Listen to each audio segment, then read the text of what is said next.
Hello, welcome to episode 38 of Nintendo.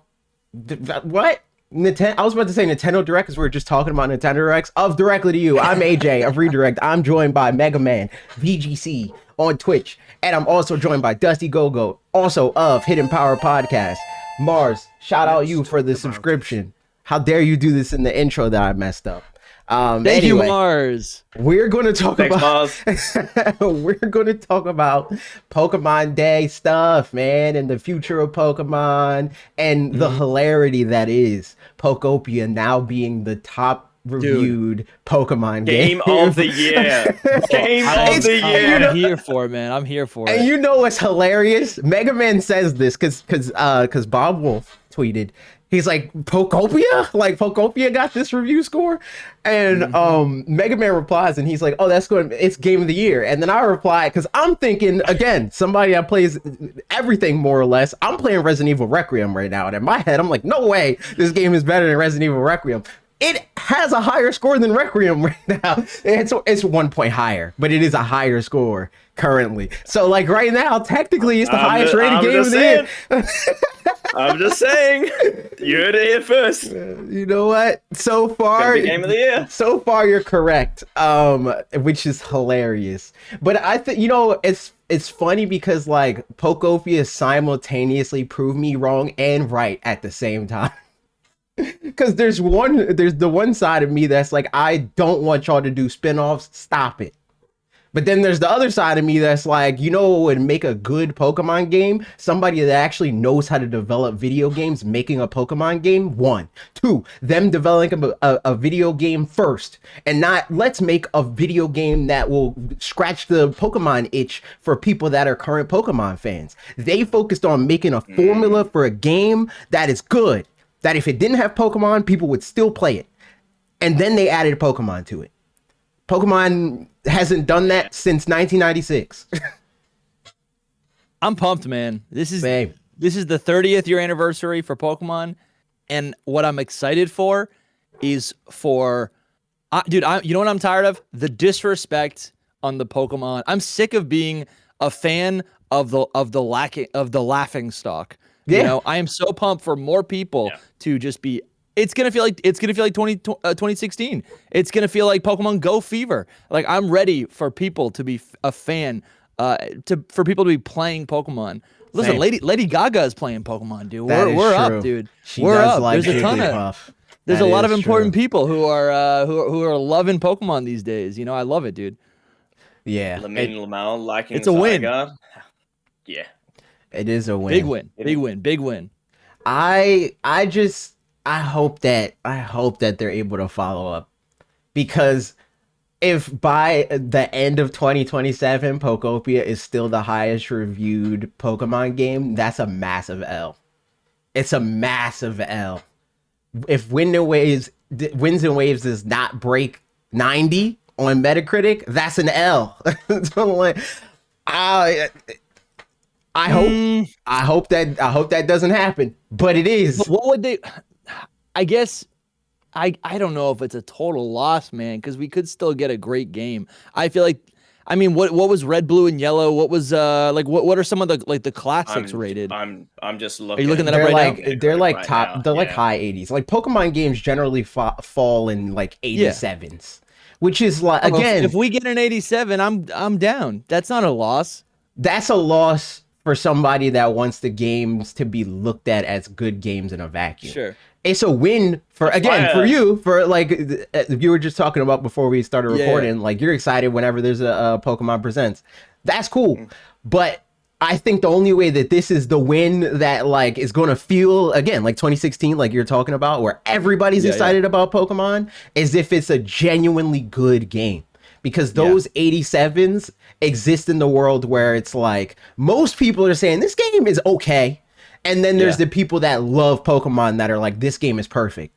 But you get that 90, you get those 92s, 93, you know, in the Breath of the Wild, 96, 97, when everybody is like, this game is phenomenal. And that's what I want. I want everybody to be like, generally agree, this is a very good video game, because they can do that. And you know what? I'm on the Metacritic site right now, and I almost want to. Is this a hot take? I think Metacritic is full of baloney because I'm looking at the listing right now. Detective Pikachu Returns has a 66. That's not too far off from a 70. Pokemon Friends is a 62, which is a mobile app that is literally like a garbage. Like, we're complaining about paying for Fire Red and Leaf Green. Like, Pokemon Friends costs like $60. Fire Red and Leaf Green is well, whatever. That's a different topic. So this is what that's a 62. I think Metacritic is so here's full the of thing. Crap. So here's the thing. Generally, I agree with you. Like, if you're getting lost in the weeds of like that sort of thing, my thing is like mostly the greens and the like the titles of like universal acclaim, generally favorable, favored, like that sort of thing. That's what I'm saying. Like, I want a Pokemon game that has universal acclaim. That's what I want. 100%. Yeah, absolutely. And like the number in terms of like Pokemon's never broken 90. Yeah. Like, that is just a different way of saying like Pokemon games have never had universal acclaim. Yeah. And I think this is cool.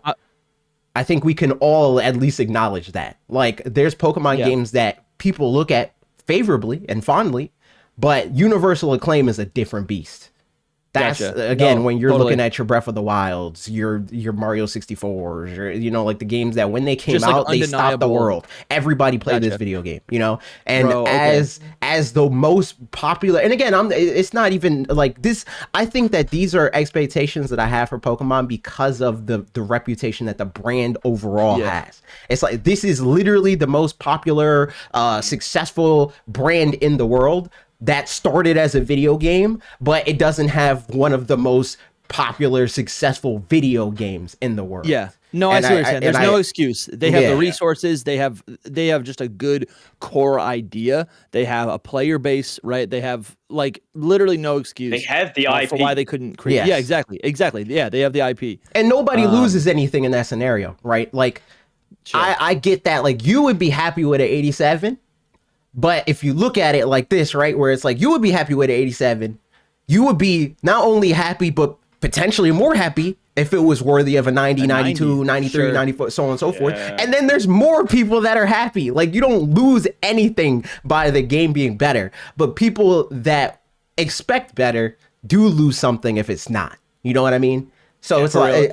And Soul Silver's an 87. We got Soul Silver at an 87, black black version, which all checks out to me. Again, as somebody that plays 100%. As somebody that plays multiple games, that all checks out. It's like these games being like, yeah, they're good enough. Fair. Like, that makes sense. But none of them are that good. None of them are like, if you're not a Pokemon fan, if you don't care about Pikachu, you're not playing Pokemon Soul Silver. You don't have to care about Link to want to play Breath of the Wild. And that's what I'm saying. I think that I got you. Having an allegiance to the IP shouldn't be a prerequisite, especially for a brand as big and as profitable as Pokemon. Yeah, no, I totally agree with the sentiment, but if we could just take one step back, I actually disagree. I feel like those games that I was just talking about, which were on the DS. Let's just set for anyone who isn't aware, Soul Silver and Black, right? Pokemon Black and White. Those are DS games. I do think back then, those were games that anyone would pick up as a staple if you had that console. But I don't agree. That's the thing. I don't agree with that because it's not like the Metascore was created yesterday. Like, those are based off of the reviews that happened when that game came out.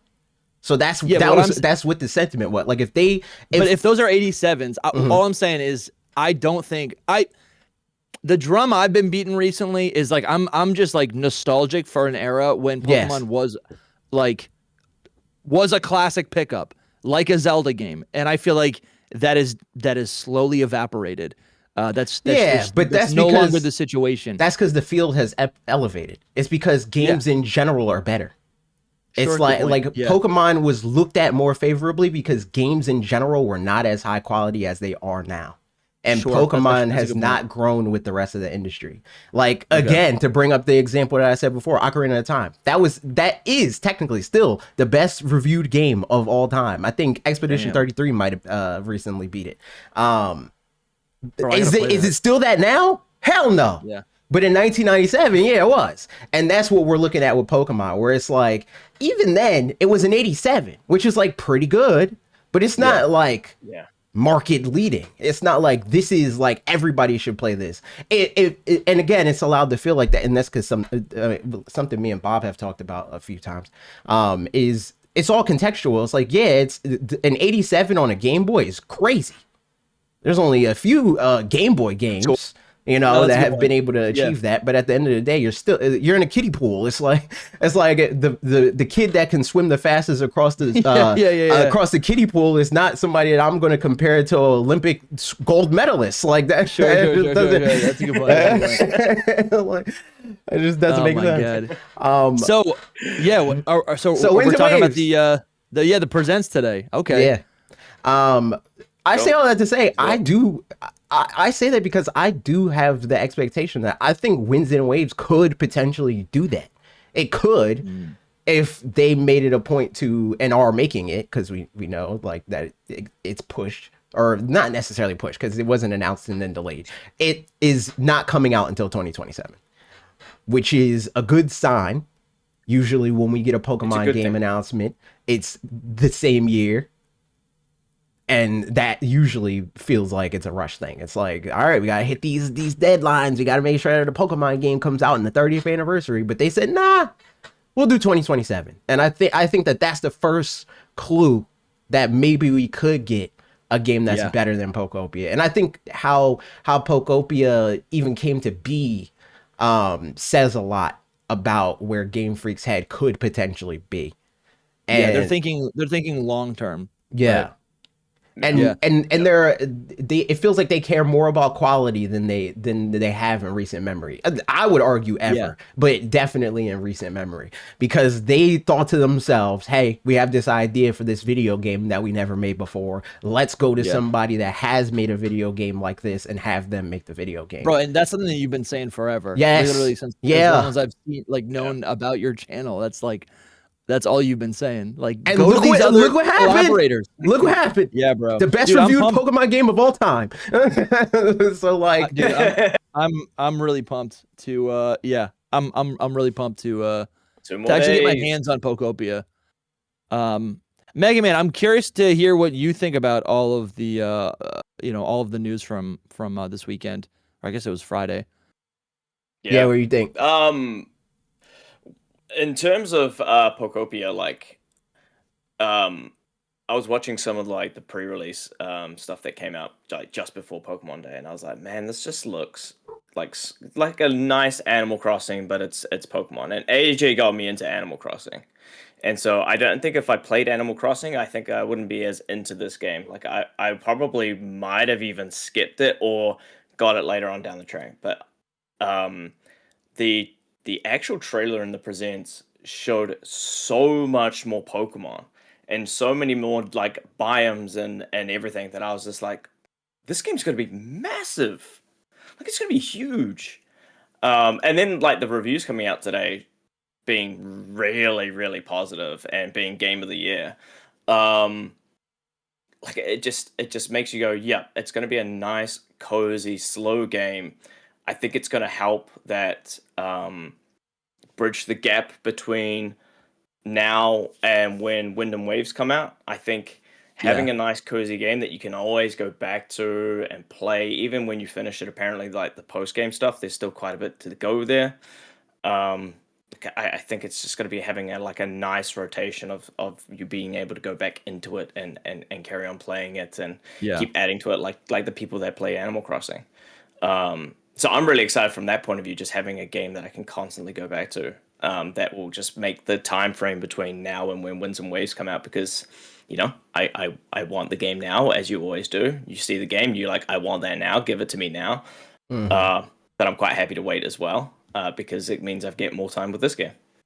There's a lot of things that I've seen in Pokopia that, and a lot of this, a lot of these features I feel like have been revealed really just in the last month. Perhaps I've had a lot of questions, and maybe it was just during the presents. They kind of expanded the scope of what this game could actually offer, and a lot of the features that I guess that are top of mind for me that I am particularly excited about uh, kind of align with some of the things that I wish were present in most Pokemon games. I think about generations 3 and 4, where like you just have like a little secret base, a little home base, right, for your adventure. And that's like so little. And it did come out that apparently that concept is kind of what was the inspiration point for Pokopia. So if that is true, I think what I'm excited about the most for Pokopia is being able to use. I mean, I guess I'm gonna be this weird little Ditto guy, and I don't even know if I'm totally over that. That is kind of weird for me. That's like keeps breaking my immersion a little bit. This little weird, Ditto human. But I love this idea of using and interacting with these Pokemon in this way that is an alternative to battling or capturing or gym battles, right? And I think today it was confirmed that like this does take place in Kanto. Yes. I think that had been like rumored, but like that's really cool because I don't know, like what if like is the map going to be as big as an entire Pokemon region? Like that sounds like no shot, but there are islands. There's you can surf. It seems like you can build whatever the heck you want. It seems like you can go underground. Like this is a game that focuses on exploration, building. It's like I feel like co-op playing with your friends is being emphasized. Like these are all things that I feel like I've been lacking in mainline Pokemon games specifically. So those are some of the things I'm pretty pumped about. Yeah, I agree. And I think that you touched on a lot of what I've been trying to say. Where it's like, like when you're like it feels like too much to make the base building what it is in this game, in a Pokemon game. It shouldn't feel like too much. Because that's the thing, that's one of those things that could make Pokemon like a beast in terms of like how good of a game it could be if they didn't stop short whenever they're like, oh, but what if we did base building? And then they're like, let's make it this little small mini game thing. Instead of like fully fleshing that out and making that like a full idea that feels like complete. Because when, again, to harken back to another comparison I've made several times, when Rockstar is like, what if we do tennis? They make a full tennis game in Grand Theft Auto, and it plays like a full, like, competent tennis game in Grand Theft Auto. Pokemon always is like, let's half-ass it. It'll be fine because it's inside of this larger thing. But the thing that makes it, like, games, like, on this level of acclaim and success, generally, what makes them that is that they don't cut those corners. When they have ideas where it's like, let's put car mechanics in the video game. It's like a spectacle almost, right? It's like, but it's not a novelty because you can actually follow through and actually lose. Exactly, it's not a novelty because they're not letting it be one. Like in Pokemon, it's a novelty. It's like, it's cool. You get this little Pokemon coordinator mini game. Play the spots. But that should be like something that people write home about, where it's like, man, battling is cool and everything, but being a Pokemon coordinator is so fun. Like I like doing, like that kind of thing. Like people genuinely being able to like hang their hat on and like get lost in these things that are usually like these small little side distractions could genuinely be something that's like that people spend tens of hours in, if not hundreds of hours.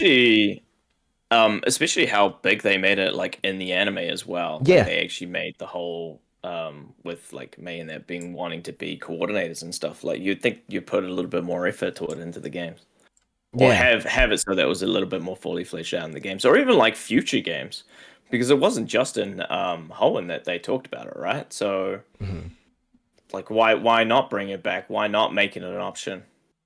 And that again, that's just one example. Like on the Hidden Power podcast yesterday, Dusty, there was the person that super chatted. I think it was super chat, either that or it was like a membership or something. Sure. And they talked about like what could Pokemon possibly do to make like it a Breath of the Wild level game. There's so much that they could do easily. That's not even just like looking at other games and being like, look at do what this other game does. And I think that's kind of how like people think about that in reverse, where it's like when I say like, I bring up a Breath of the Wild or Grand Theft Auto, that's just to prove that it can be done. But there's things in Pokemon That's not always that's the correct like application. Yeah. yeah. But like even within Pokemon, there's all these things that they could flesh out and be within the world's logic and lore and like vibe. And that would raise the quality of the game. Like the example I gave on the Hidden Power podcast was like ramping up the complexity of elemental like relationships and making it so that it's not just this rock paper scissors equation. You know, it's like there's like even with it, like if we look at just within the context of battling, there's so much that they could do on a systems level that makes it so much more like deep and interesting and fun to engage with. It doesn't just have to be as simple as like water beats fire. It could easily be a thing of like, oh well, I use fire when you were about to use a water move, but you got too close. So even though you won that interaction and I took more damage, you got hurt because steam. And the steam is hot, you know, like that kind of thing. Like dude, that would be literally insane. It like yes, that's crazy. See, this is but tough. it can all be done. It can all be done. Dude, I know, but when I talk to you, AJ, it's like you're getting my hopes up way too. Like this is a dream now. But that's why. But that's what's so frustrating because it shouldn't be. Like again, another thing that we talk about a lot. Like Pokemon fans lower their own expectations to like such a degree. System. Yeah, beautiful. That's like it's not something that we have to do. And here's the thing: people exist in extremes, especially on the internet. I'm not even saying that like the meaning of like having higher expectations for the brand should mean that you're like indignant and angry every time the thing that you wish happens doesn't happen, right? Because look at me. How many years I've been on this platform for a decade saying, yo, they should do this. And I'm still like, they still didn't do it. And that's unfortunate. But I'm just happy with the fact that there's forward momentum. Like ultimately my break even, my like, okay, like I'll still buy this game and be hopeful is if the games continue to improve. But the only way that you're going to get a like this game is perfect or like this is a good game, I'm not going to give you the asterisk of like, oh, this is a good Pokemon game, is if they fulfill all of those other things, you know? Dan, you know what? Yeah, this is cool. I guess when you're talking about this, I feel like the seriousness, and this is what people loved about it, but the seriousness of Legends Arceus, like there was like almost like a self-reverence in that game. Like I always think about like running around in the dungeon. It's like the Reggie dungeon. And like you're fighting Reggie Gigas like in the post game. Mm-hmm. And it just feels so like it feels like what we've always, it feels as important when you're playing that and serious as it does in your mind when you're playing like, you know, when you're playing like Gold and Silver for the first time. Yeah. And so I guess what I'm saying is like I feel like this is there. We've seen glimpses of this. It is possible, right? It definitely is possible. And like Legends get like the thing about the Legends series, which makes me mad because again they could just be doing it in the regular ass games. They up the fidelity. It's like when a NPC makes you do a fetch quest, it doesn't feel the same way that it does in the regular Pokemon games because it's like, yo, I need a Graveler or whatever, right? Yeah. You give an NPC a Graveler in the mainline Pokemon games, and you never see the Graveler again, and it's this in-menu exchange, and that's it. But you can literally be like, here's this shiny Graveler, and every time you go by that NPC, you see that shiny Graveler. Yeah. Or if you give them a huge shiny Graveler or a little shiny Graveler, like it's all those things that like those tiny little like improvements on what we're used to, where it's like you're supposed to fill in the blanks in your head. All of that stacks up. You know what I like? I in other video games, something I really appreciate is like when I do something good and I'm a good boy and I get a reward. I love when the reward is like kind of just like a regular object that you can get elsewhere, but it has like a custom name that is specific to that like quest line. Mm-hmm. And honestly, I'm thinking right now, I feel like what people get the most enjoyment and runtime out of in a Pokemon game, it's usually the customized or the special forms of a Pokemon. But I feel like there's an opportunity to extend that to not just the Pokemon, but the items, right? Or even like outfits or like cosmetics. I guess I'm playing Octopath right now, and like I think this is it's a specific thing, but there's like random items that are maybe like slight variants of regular objects. They're not like overly powerful, but I'll do a quest line, I'll meet a character, I get an object or like a weapon or something or a pendant, and it's like it just has a specific effect. And Pokemon has like probably there's thousands of Pokemon, but there's also like thousands of items and TMs and like all these like random collectibles. But because they're so like I don't know, I just feel like when I'm playing a game, it's like I almost always know what to expect. And there's not for me that variance of like not know of having like I don't know. The idea of like being able to get like specific items that are specific to the world, and it's not like I do a quest and then I get Ice Beam just because Ice Beam exists. Yeah. But instead I get like, a unique technique that is specific to whatever that quest line is. I feel like that's the kind of stuff for me. That's just something I'm thinking about. I'm not even talking about Pokopia. That's the kind of stuff that I do think. I mean, we kind of are, and that's the thing, right? Yeah. It's like the thing that's so cool about Pokopia is it ups that fidelity. It does stuff like that. And the mainline games, and hopefully when we don't know enough about Winds and Waves, so maybe it does do this. Like that's the thing that's missing. And there's like all these things that people, Pokemon fans specifically, diehard Pokemon fans that are like tuned into VGC or have that as a built-in like response or like deflection, where it's like, oh well, you can't make it so that you can't just find Ice Beam in this random cave, because then what if I want to find Ice Beam for my team in VGC, right? It's like there's so many ways to solve that problem, right? It's so easy for them. We've solved that problem now, though. Yeah, in my opinion, with champions. So we've solved it with champions. We'd love to talk about that at some point. We'll definitely talk about it for sure. But even beyond champions, there's so many ways to do it and make it in universe and make it feel less like this mechanical video game thing, where it's like, okay, maybe I find a Squirtle, right? And my Squirtle, he was raised by a freaking Shelder, and Shelder taught him Ice Beam. So my Squirtle has Ice Beam. Your Squirtle doesn't have Ice Beam, but your Squirtle sees my Squirtle use Ice Beam. So your Squirtle's like, oh shoot, I want to learn how to do Ice Beam. And then I can teach your Squirtle how to do Ice Beam by using my Squirtle and going through that training arc. It's the same thing as like when Ash and Trico got cooked by that shit tree that had Bullet Seed, and Trico's like, yo, what the heck is that? And then I want to learn that. They went through the training arc to learn Bullet Seed. I forgot about that. Use your tail to jump is what I'm always thinking about. I'm like, there's always a scene and the climax is always Ash is like, use your tail to jump. It's like a brand new technique that doesn't even exist. Yeah. I'm thinking I don't even know if this is fully off topic.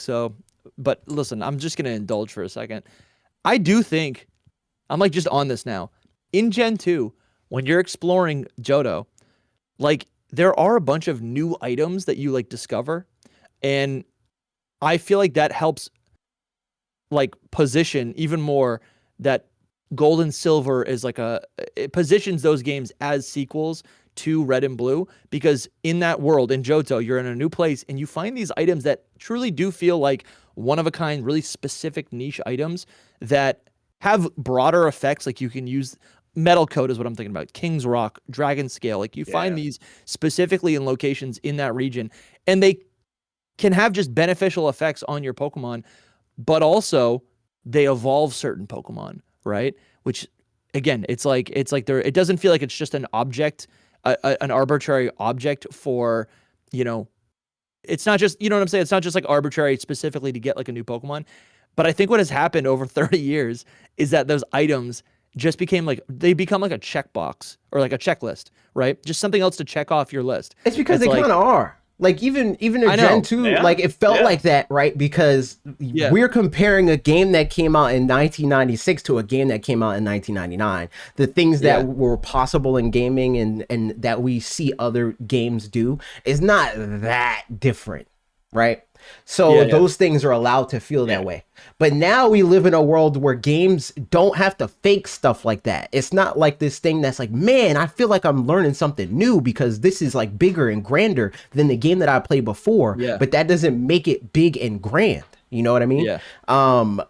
in 2026 and hopefully in 2027, there's games that already exist that have proven that you can act. You don't have to fake it no more. You don't have to like put it in your imagination of like, yeah, but just think, make up your own storyline of like, oh yeah, I found this metal coat, and the way that the NPC explained it to me is that it increases my defense or whatever, right?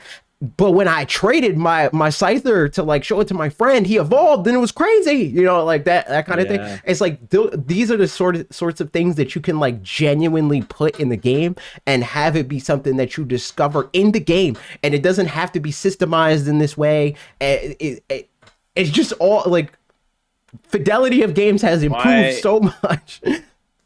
Why do Pokemon have to evolve by trade anymore? Like certain Pokemon can still, but like holding an item and trading it to then evolve it. Like, why can't the Pokemon interact with it in a certain way and show that evolution? Like kind of what you said, but a Scyther shaping the metal coat to like use as armor, which then causes the evolution, rather than I held this thing, I traded it to my friend, and it evolves. Like we don't have to do that. Well, anymore. I don't think so. The thing about that, right? Like trade evolutions, that's not like it might feel like it, but that's not like a that's not trade evos are not like a sign of the time. It's to like encourage you to interact with other humans, which I think is like a good thing. I think a lot of I think it's more like I agree some trade evos should stay, like Kadabra, Alakazam, Graveler, Golem, that kind of stuff, but like the held item and then trade to evolve thing, I think is a little bit arbitrary. And Trev in the chat makes a good point around the whole Palafin and the Union Circle, and like evolving it while playing with friends. Like, that could be the way around it, being like, hey, look at my Scyther holding this metal coat, and it's just like, boom. Yeah. My whole spiel about that physically is that, trade it. For sure. My whole spiel about like I had this epiphany last year. I think trade evolutions are akin to legendary Pokemon because like if Pokemon is a game about evolution, right? Gaining experience, right? Leveling up not only your Pokemon but like also yourself.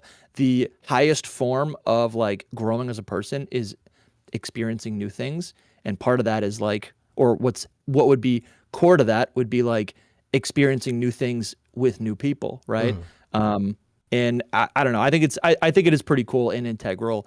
Like that's kind of like an emotional answer. So like whatever solution to that, like modern frustration of a Pokemon game. Because I definitely think there's ways they could like, I think mechanically they could upgrade that, but I think the way you upgrade I do like the trade evolutions. I agree. I think that there's definitely a middle ground there. Like I think that like what you just said gave me an idea where it's like, well, if it's going to be trade evos and they do it with this item thing, you just make trade evos better Pokemon.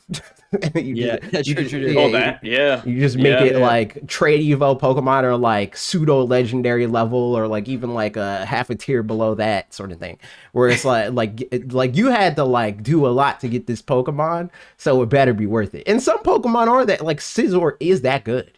Like he's not a pseudo legendary, but he's like that's a really good Pokemon.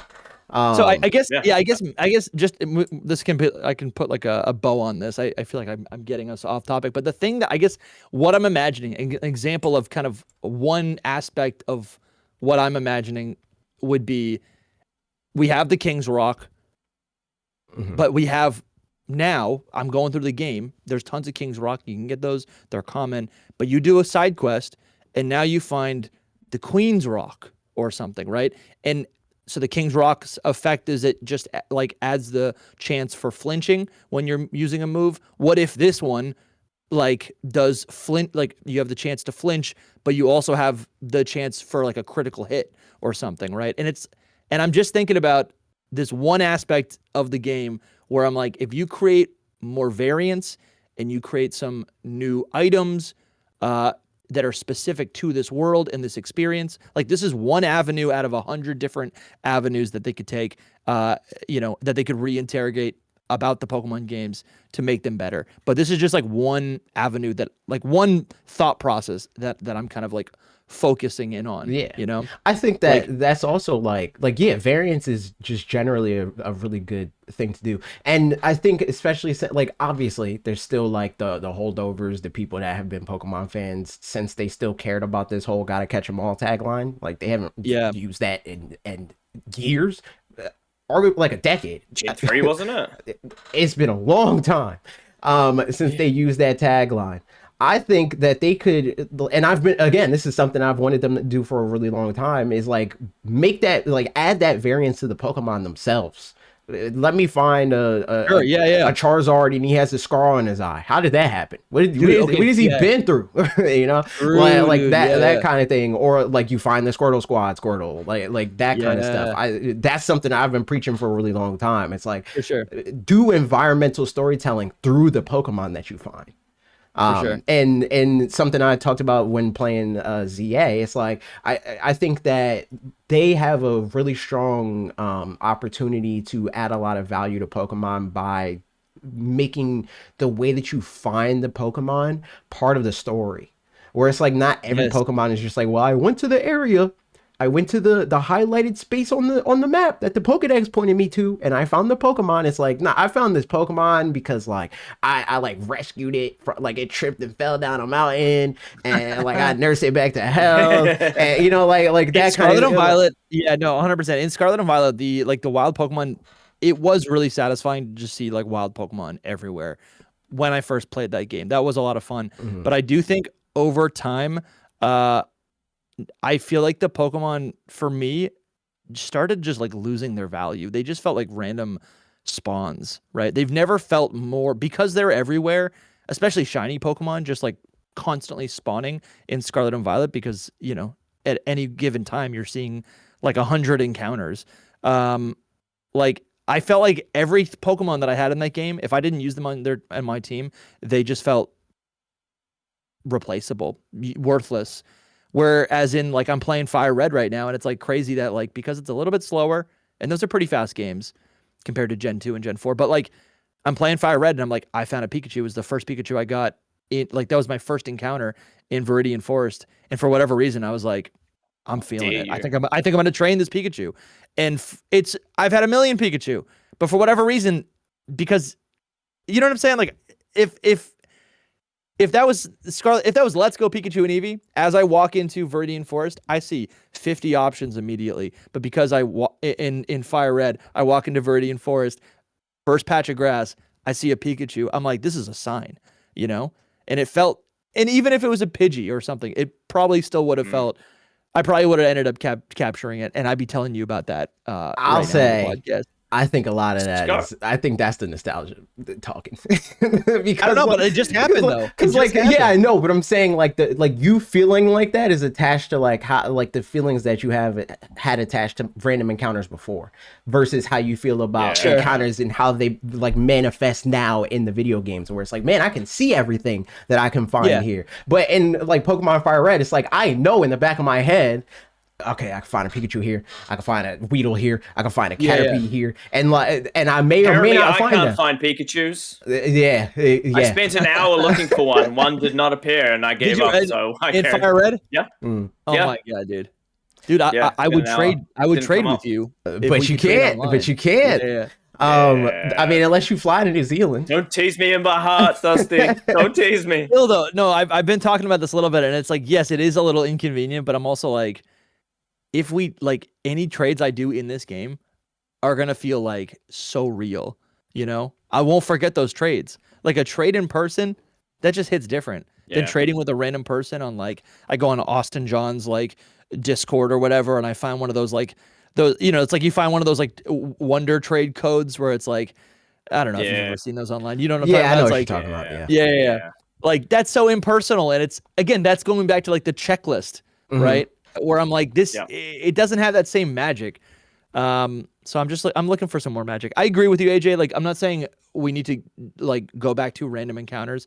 I just meant that like, because there were, I don't know. I guess in Scarlet and Violet, I think Pokemon like team, there are too many for me to appreciate, and they just spawn randomly. And what you're saying is that make the Pokemon feel more specific or like they're actually doing something in the environment. And I do think there have been steps in that direction. And I also don't even know. So Here's so another that's thing. what I I don't was even gonna know if this. say.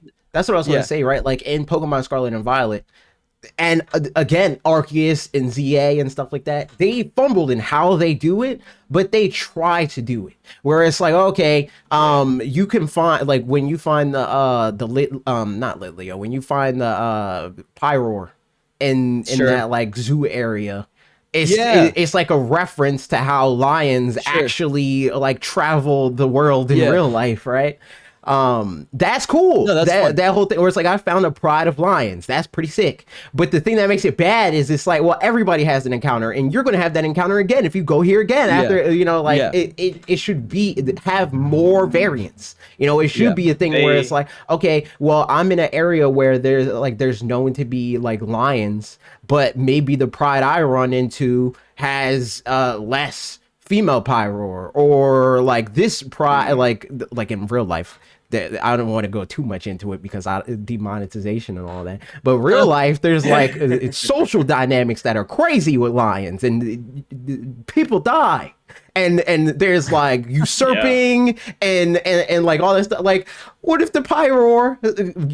There's a group of Pyroar and this pride. It's a new Pyroar that usurped the old Pyroar, but because they had this fight, this Pyroar again, he got battle damage. Like this Pyroar, he'd been through it, that sort of thing. And it's like okay, an alpha male Pyroar, like one massive male leader. Like yeah. Like actually see the difference there. Or I even was gonna say the like Scarlet and Violet did try and do stuff with like Dick's entry stuff, like Seviper and Zangoose, that like you can see them kind of spawning in the same spot and stuff like that. So they did try.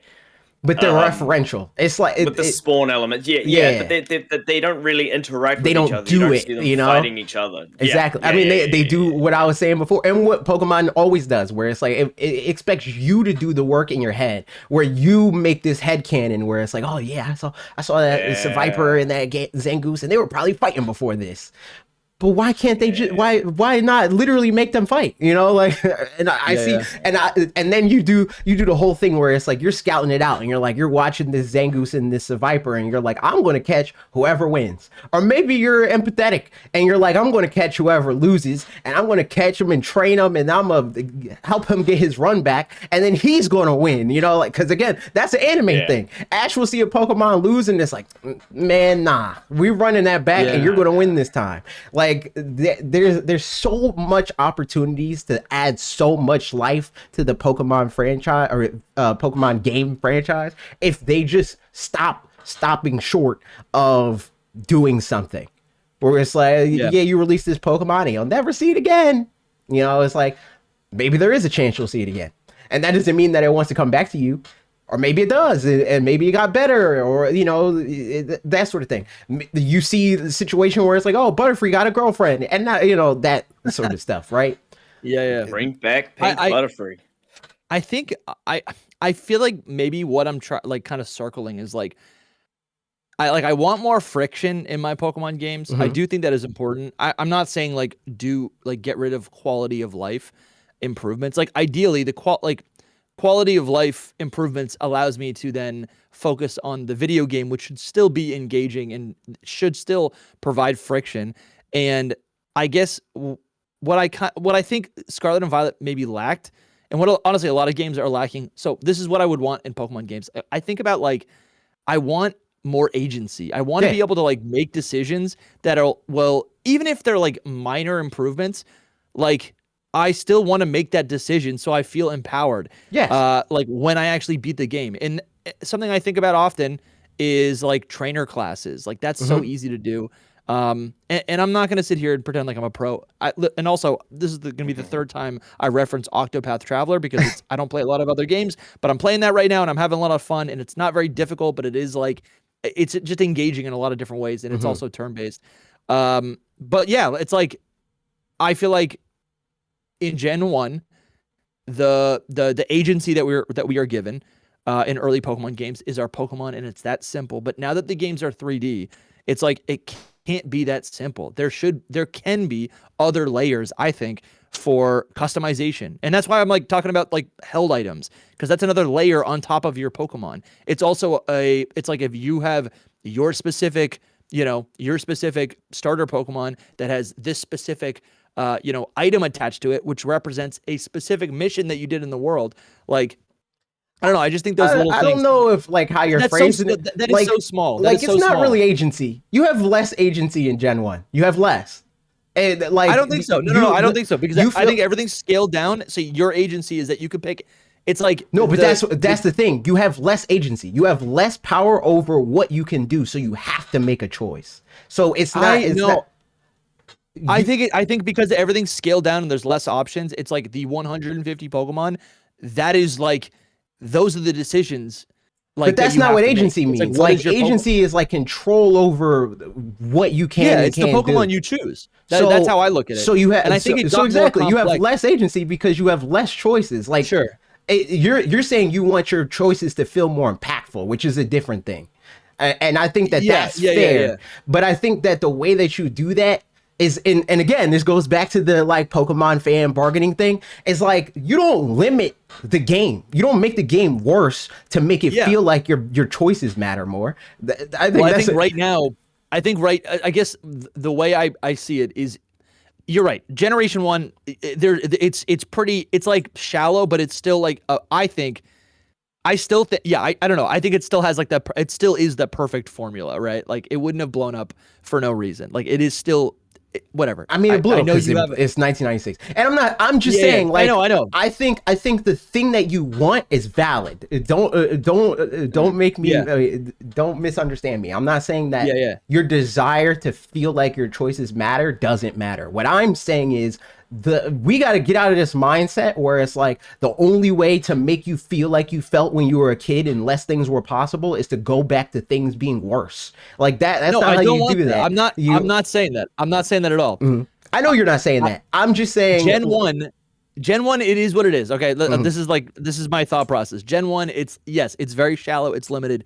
Generation 2, 3, 4, 5, they started adding all of these new features to make the game more complex, like the core system more complex. I think those are all great improvements. But then as we slowly crept into this 3D era, right? I guess it was kind of fine during the 3DS era, but like on console, this is where it starts to get rocky, and people start to consider Pokemon as like a bad series of games, because they're all just like half baked, right?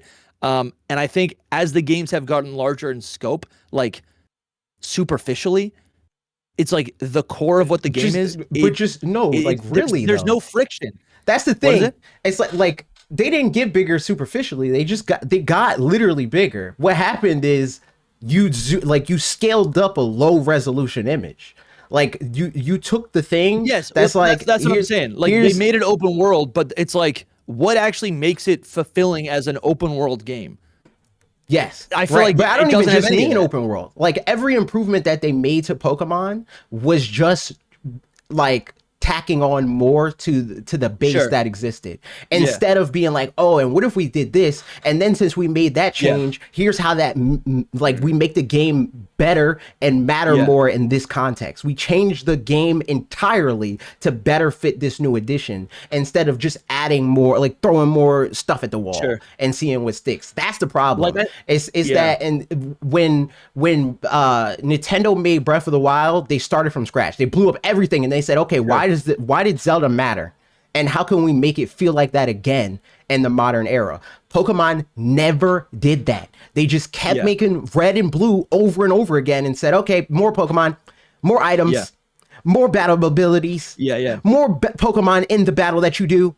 But the core of it is still the same. It's still the 1996 game, and that is why it feels bad now, because every other game is not made like it's 1990. Well, most other games are not made like they're 1996, but Pokemon's the formula's gone stale. People are blaming the modernizations when the reality, like the objective truth, is the problem is the base that you have nostalgia for. It's just the base wasn't like exposed for what it is, because they didn't blow it up yet. I miss HMs. Like, I think HMs have value because it's like something that and here's the thing. I think what we have in Legends EA with our moves being attached to an overworld function is all I actually want from an HM. But Pokemon removed the HMs. And then there's like nothing to do in the overworld. Yeah, so like and that's the thing. It's that's like maybe like a more impactful example of kind of like what I'm hoping to see in Winds and Waves. Like those waves, like let's talk about the trailer. Those waves are insane. yes. Yeah, so like- I was gonna say, wait, should we just talk about Winds and Waves? yeah, let's talk about Winds and Waves. Oh sure, yeah. Maybe on the next half episode. an hour and two. Like let's just jump into that because I think that's all we're talking about right now. Yeah, I mean, we've been talking about we're talking about the what thing we is want, like the right? conversation is all of I'll it. pull up It's the like we're trailer. talking about Winds and Waves, we're talking about Yeah. Pokopia, and by extension, we're talking Yeah. about champions. It's just Pokemon For sure. broadly, and how all of these games are contributing to what Pokemon is the thing. Yeah, 100%. I'm gonna pull up the Waves trailer so I can just like reference that. Like I can look at it. I saw you talking about this the other day, Dusty. I think it was in relation to your chat with Toby. Okay. I was going to say Birdkeeper Toby, but it's Lawkeeper Toby, isn't it? Yeah, I know. He doesn't. Yeah. Lorekeeper. Yeah. So I still call him Bird. Birdman. I'll let you talk about it just because it's your conversation to have. No. What do you think? I've been talking this whole time. Like, What do you think? I like your opinion on how like you're having to train up and have a good relationship with your Pokemon to like traverse the area because Yes. like in the trailer it does like you see some calm water but you also see the roughness of the sea and having to traverse that. Also and I think just before the trailer cuts off you can hear the storm Bro. in the background. And does that mean dynamic weather and how that changes the environment as well? Like that's what I would like to see. And if your Pokemon aren't strong enough to travel over the water to get from one island to the next because they're too weak, that obviously hinders your progress and you need to train up and make your Pokemon trust you to move around. I love that idea and I love that concept. And I think that's what they're teasing at. Like, why have a region that is so encapsulated by islands, so much water, and I love AGN and Pokemon's tweet back and forth around the too much water. Sure, yeah. Not enough, honestly. But, like, not enough water. But like, why have that if that feeling isn't going to be there? And I think that would be quite a big letdown, in my opinion. Yeah, and also the fact you can go underwater. 100%. I also think we're gonna be able to soar. The ecosystem under the water looks amazing. Yeah, it really does. I think I guess this is where I get myself in trouble because I'm like, I've almost sold myself on the idea of this game being like, I don't know. I that's the friction I want. I'm like, give me something to overcome. So when I get the rare Pokemon, it feels like an actual reward. And again, not just a Pokedex checklist. Yeah, like, exactly. That's the thing, though. It's like it's like spending a half hour climbing up, figuring out in Breath of the Wild how to climb up an island just for like the rain to come down, and then you fall down to your depths. And then you fall down the island. Yep. Right. One cliff is like as that's engaging and fun and rewarding. Yes. Yeah, that's the friction as an entire temple. Yes. You know, that's what I'm looking for in these games. Yes, agreed. And I think that's what we need. But the thing for me is just that HMs as a solution is like, you found in Zelda with this analogy, it would be like, oh, you found the elevator, like the wind elevator, and now you can get pushed up that, instead of it being this puzzle that you got to figure out and be like, okay, how do I get up this mountain? And everybody can come to a different conclusion of how to get up the mountain. But with HM, it's like, oh, well, you use rock climb. And that's not an I always think about the ball and chain in Twilight Princess, where I'm like, you get it and it does nothing. Right. Or the Beyblade, it does nothing. Yes. I remember just the first time trying to use that in the overworld, and I'm like, this has no use. This is useless. That's how a lot of things in Pokemon feel. Where it's like you get it. Like new hell. Just to circle back on this topic from an hour ago, like there's new held items for like a new trade held items for random new Pokemon, but they don't have any other effect other than to evolve the Pokemon. Right. And I think So like when I was thinking about the held items, I'm like, give them something else to do. It just feels like it feels arbitrary. Okay, yeah. Yeah, I think This tying this it one to line I'm hyper on go for it. fixating. Go for it. yeah, this one line on the website though is why I think you're right as well, Dusty, and I think you highlighted this, but I can't remember. During this adventure, you'd be able to team up with all kinds of Pokemon to overcome both the difficult road ahead and even the forces of nature that block your path at Bro, times. Yeah. what is that? That plays into what I've been talking about, and I brought it up yesterday. Yeah, About like the Pokemon Ranger aspect of it, where it's like, sure. oh, okay, there's this bush. I got this fire Pokemon. It can burn down the bush. Okay, there's a tree trunk. Oh, I need a fire Pokemon for that. Yeah. Oh, my Pokemon's not strong enough to burn down the tree trunk. I need to get my Pokemon stronger, get it a better move so they can burn down the tree trunk. That sort of thing being built into the game in ways that like makes sense. Like so much of it is about patching. Like I'm playing to call back to a game that I'm playing right now. I'm playing Resident Evil Requiem, and at the end of the day, like I don't like, and Mega Man, you've heard me talk about it a lot, and Dusty, you might have heard me talk about it. I don't like the lock and Probably. key formula. I think the lock and key formula is dumb and poorly executed 9 times out of 10. But Resident Evil Requiem has the lock and key formula. The thing about it though is it's so much better at patching, where it's like everything that they block you off from, at least from where I'm at in the game so far, feels like, well, duh. You know, like obviously this like like this rusted safe wheel broke off, like obviously, of course that's what happened. And I gotta find a tool, and I'm in this mansion, so they probably got a wrench somewhere. Let me go find this wrench. But in like Zelda, it's like, oh, there's a glowy eye enemy, better find the thing to shoot the glowy eye. You know, it's like they make up their own reason for why something should make sense, and if you're not bought into their logic, it's just, it falls flat, or it can fall flat if you're more like me in that regard. I think that that's what Pokemon needs too, where like the obstacles that they put in your path feel like the solution makes sense. That's the thing that 100%, that dude. should 100%. it shouldn't be something that they have to convince you makes sense. Like the cliffs. Yeah. Of course you can't go past this cliff. It's a cliff, you know, but like in real life, I'm just gonna climb over the cliff. You know what I mean? yeah. Like, Yeah. so there shouldn't be that moment where I have to just resign to the game's logic. The game should be able to convince me that the thing that they are trying to stop me from doing and the reason why they're stopping me makes sense. Yeah. Especially again in 2027, where we have the ability to do more than just, well, it's a video game, you know? Yeah, 100%, dude. Man, this shot in the trailer is just so sick, where you have the trainer like on the rock looking out at the waves. The waves are up to her head, but you can also see underneath the water, but you can also see the entire sky and the whole region.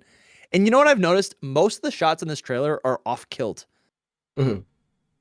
Yes. Or yeah, that's the right way to say that, right? Off tilt? Off Yeah. off Yes. kiltered? Yes. Yeah. Yeah.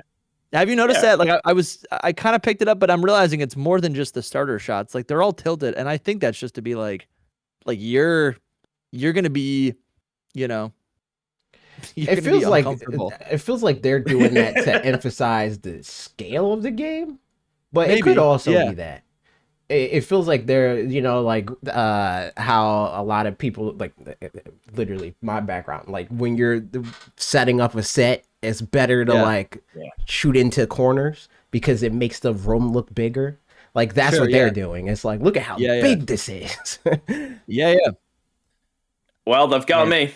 They've got me, man. You got know, me. I'm really It looks glad. big. Like, yeah. I'm really glad a lot of it's been nice to hear a lot of just like non-Pokemon fans be like, this looks nice. For the first time, I'm like, Yes. okay, we're all on the same page. Yeah. This is dope. Yeah. Love to hear this. The cool thing is the shots in like the lava underground areas, and you can see Slugma and who's the other one? Scorch. Sizzle. Yeah. Light up. Sizzlepede, sorry. Light up. Yeah, there's They're like light lighting up emitting the off of area. them. Yeah. That's cool. Yes. That's really cool, man. Now will Luminion do it under the water at nighttime? Probably. Probably. I would say probably, yeah. And I hope that can also be functional. I hope it's the thing where it's like, oh man, it's That's dark in here. I Flash. agree. Yeah, right? like I agree. that would be sick. would Again, be that's sick. that's been a long time dream of like Ash being in this cave, and it's like it's too dark in this cave. Charmander, I need your tail. Dude, You know? I know. Like, And when I said I miss HMs, I'm like, this is what I'm talking about. It's HMs are it's the connection between your Pokemon and their powers, but also in the overworld, right? It's Right. for problem solving. yeah, And so but they like, just add the arbitrary Yeah. friction where it's like, okay, well, I have Also- Charmander and he Yeah. has this glowing tail, but he can't use his glowing tail because I don't have the disc that tells him that he can use his glowing tail. Like that's the that's the arbitrary side of it that makes it and I'm bad. realizing the shot right after the volcano with Slugma, it's a close the camera zooms into Pikachu, and I didn't notice this, but Pikachu's cheeks actually light up. Mhm. Like I don't think we've ever seen that in a game. So We again, might I'm have like, saw it like as part of like an idle animation or something, but I'm not sure. Maybe. But what I'm saying is like, I need to go through each of these every Pokemon in this trailer now to see if they're doing something very specific. Because that's also something like internal. That's like an elemental power of Pikachu that's like being displayed in its model in the overworld. Yeah. Dude, I'm just going through it. Yeah. You know what I thought was weird? The lava looks so good as well.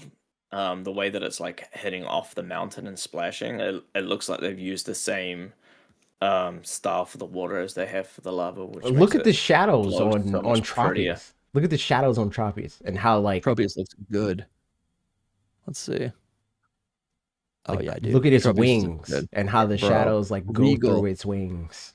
Yeah, I didn't even notice that. Wow. Yeah, that's a good point.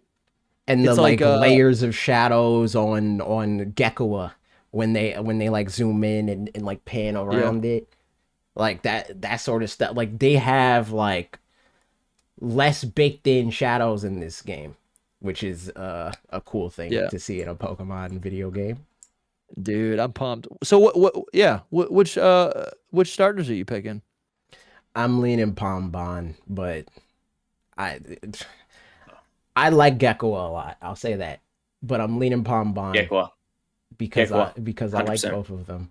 But 100%. I don't want to be in a Sinnoh and or Hoenn scenario where I need a fire Pokemon and I don't have. I think one that's very because we're on an wise. island. Yeah, that's very wise. I think with the fact that they've shown us a volcano area, we'll get a good amount of fire. There's a type volcano in Hoenn as well. Like there's that mountain.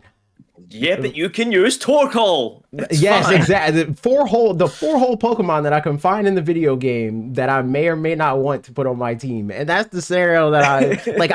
Again, we're on an island, so if I need a water type Pokemon, I got an embarrassment of riches. I know I'm going to find a water Pokemon I like, but I'm rolling the dice on fire. Yeah. You see 20 water Pokemon in this trailer. Yeah. Like you're good. And a bunch of grass types. Well, they did show some fire but types. are any of them as cool as Gekkoa? No, so... Yeah, but go. like, if Gekkoa... So here's the way that I look at it, right? If Gekkoa is like a 8.59 and Pombon is like an 8.59, I don't think I'm finding another 8.59 fire Pokemon. I might not even find a 7. But I know I'm going to find. I'm gonna find an 8. Surlage, hands down. I'm good. I don't know if you'll find that in this region. Does this look like the kind of region where you could knights in shining armor? Yeah. Yeah, good point. I mean, look, we will. My view may change, but I mean, let's be honest, AJ. We are going to do the thing that we've done the last couple of times. Here we give go. each other all the starters. Yeah, we're going to do that 100%. Anyway. Yeah. Absolutely. I'm So gonna have still all gonna three. be fine. come down and you're still gonna make a decision. Yeah, that's the thing. Like, I'm not going to. It's a political decision. Yeah. I'm going to have all 3 of them, but I'm going to use one. like in terms of like, I'm gonna decide like. Whatever my decision is when I pick the Pokemon is not going to be a permanent decision. I don't care that much about like the idea of like, yeah, this is my friend and my guy and blah, blah. But whichever one evolves into whatever I like is going to be the one that I prioritize for the majority of the game, you know? And that's where that's where I'm leaning right now. Like, it won't be final because, again, we're gonna have all three, and who knows, maybe Brout will have a come from behind victory and go from a Pokemon that I hate and that I want to be burned with the hottest fires that are capable. It could evolve into something that's very cool. I think today Brout is my favorite. I think Brout is my favorite today. I really do. Oh, that's so good. That's so rough, but so good. Poor Brown. Never stood a chance. Oh my god. Wait, Mega Man, so who are you picking? All three? Gecko. He said Gekwa. All right, there we go. I'm getting Brout. AJ's getting Pom Pom. How dare you? Or Pom Bon. Yeah. And then we got Gekwa. There he is. We have a perfect rival trio. That's perfect. Yeah, facts. It is actually. It is. That is. No, I just like the Gecko. Same. Yeah. I agree. Yeah. You know what? And the other thing about it for me is it feels easier to lean into Pom Bon for me because my habit is to go mostly water. And it's not even like, because there's some people that's like, I'm always picking the fire Pokemon and blah blah. I don't. That's not how I feel. So it's like it doesn't. I have no allegiance. So it doesn't feel good that like the one that I prefer most of the time has been water. So I'm like, yo, I'm down to have a fire one because like even so like in the beginning when we first, and this is why I reserve the right to be like to change my mind by the end of the beginning. Because when Paldea was revealed, I was leaning heavy in the Quaxley. And I still like Quaxley more than the other two, but I like the evolutionary line overall of Sprigatito more. So like my canonical starter would have to be Sprigatito. So like right now, I'm probably going to place my chips on Pom Bon, but by the end of Gen 10, maybe a different one. You know, you might not be making a decision until February next year. You know. When they reveal the final evolution, I'm not looking at that. They're not doing it, man. Yeah, no, I would never look at that. I'm gonna find out in the video game, and I'm gonna make that decision whenever the video game comes out. I gotta see him ahead of time. I know, but that's part of your content. You guys talk about that stuff. I don't. I avoid it. Well, no, but it's. I don't want to be. I don't want to be investing time in a starter that I'm not, and not enjoy the final. Yeah, I'm gonna get all three, so it doesn't matter. I don't care that much. Oh man, no. And also help you because I'm gonna give it a nickname. It's gonna be my partner. Also, that's part of it. That's part of it for me. It's like you guys, like people that play, and I like people that play the game like that, where it's like they want to know beforehand before they pick the starter. You missed out on the intended purpose of Torchic. You weren't able to have that because you know ahead of time that it's like, oh, I like this Pokemon. But the whole thing when it evolved is it's supposed to be like you regret it a little bit. Like that was the point. Like literally by design, it was supposed to be like, I know. Okay, I know. This thing's kind of ugly now. Blaziken. You know, like, it turns into Blaziken, but Combustion's like, you know, like the and even Blaziken. I fell in love with Blaziken in the TV show when Blaziken kicked Charizard's butt. And I said, move over. We got a new sheriff in town. We got a new fire. And then I got Blaziken and Ruby version, and the rest is history. And then you fought a Charizard, and it cooked you because it has a type advantage. Yeah. Exactly. But it didn't have anime. Yeah, exactly. Yeah. Facts. They didn't have to promote a new generation, which I wish they still did stuff like that in the anime. That's one thing about the anime being a part of the marketing machine that I miss, that they're like, yo, this Pokemon, what the heck is that? And then you go to a new region, it's like, oh, it was that thing. I like these starters. I really do. I feel like looking back, I liked Skeledirge.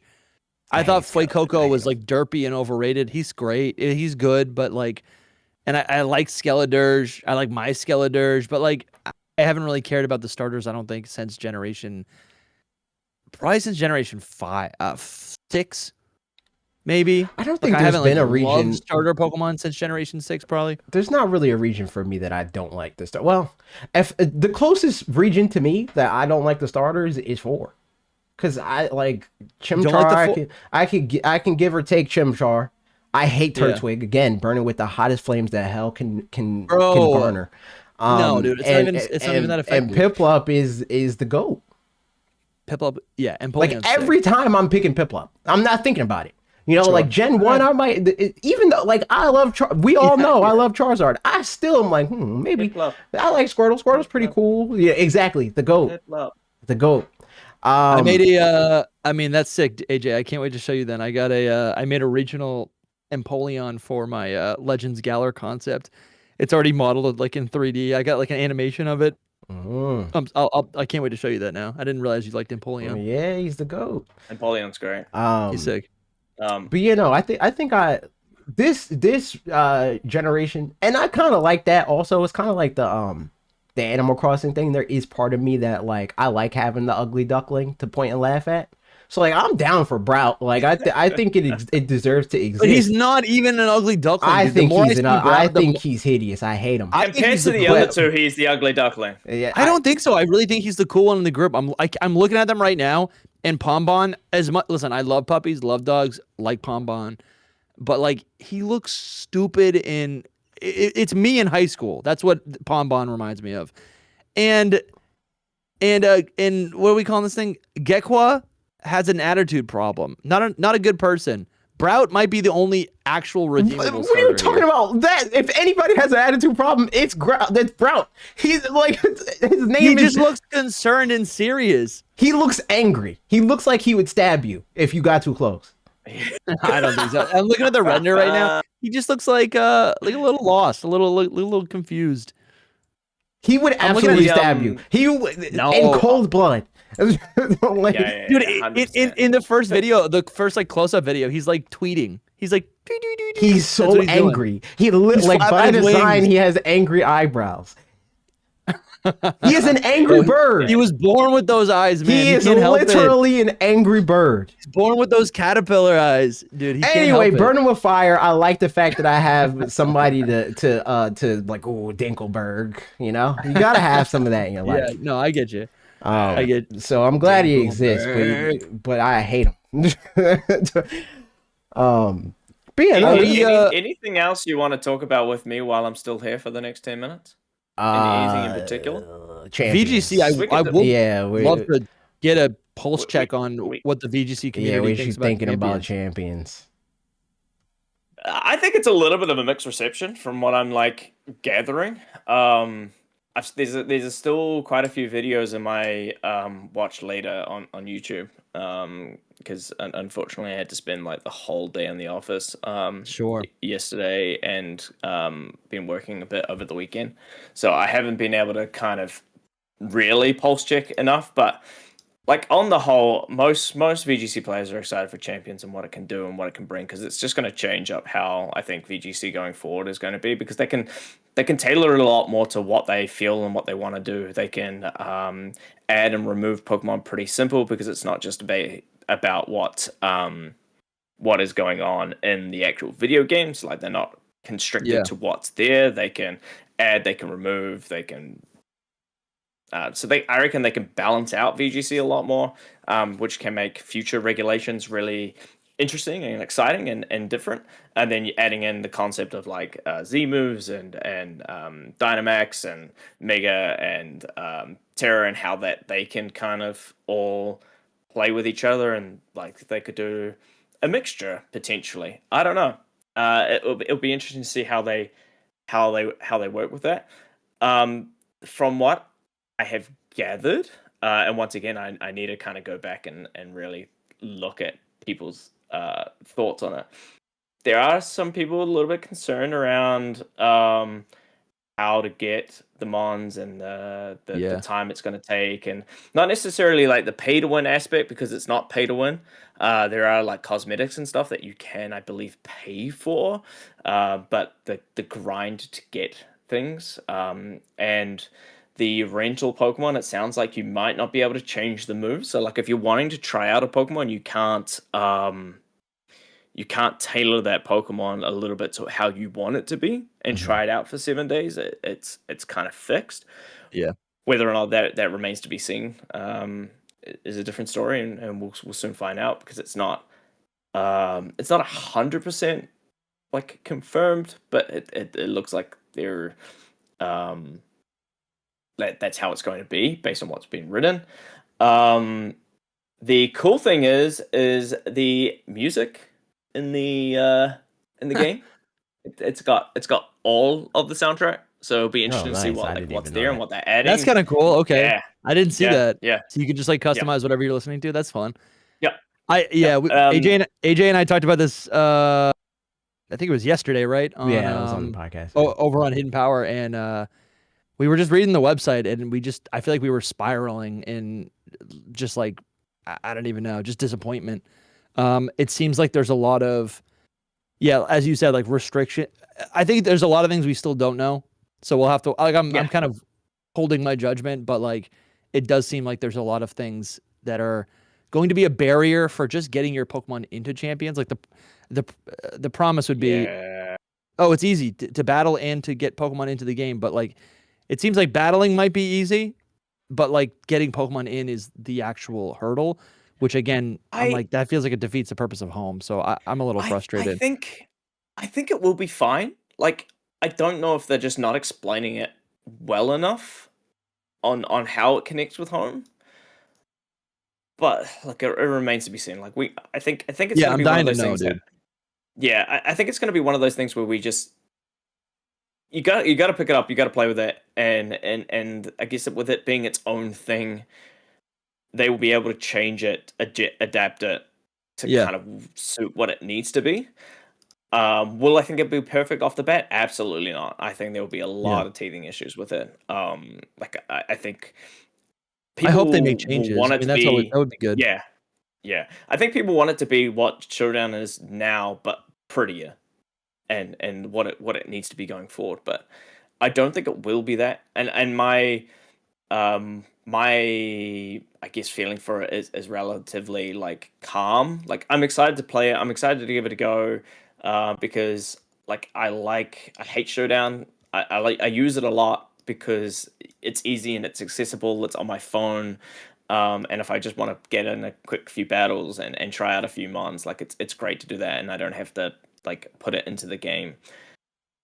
So kind of having champions on my phone when I'm like out and about and I just want That to play does some sound nice. battles. Like it's going to be cool for that. But if they want it to be the thing that worlds and regionals and internationals and stuff like are, it needs to be better and it needs to be accessible. And so Yeah, I think there will be quite a few hiccups when it releases, and I'm yeah. expecting that, and I think that's okay.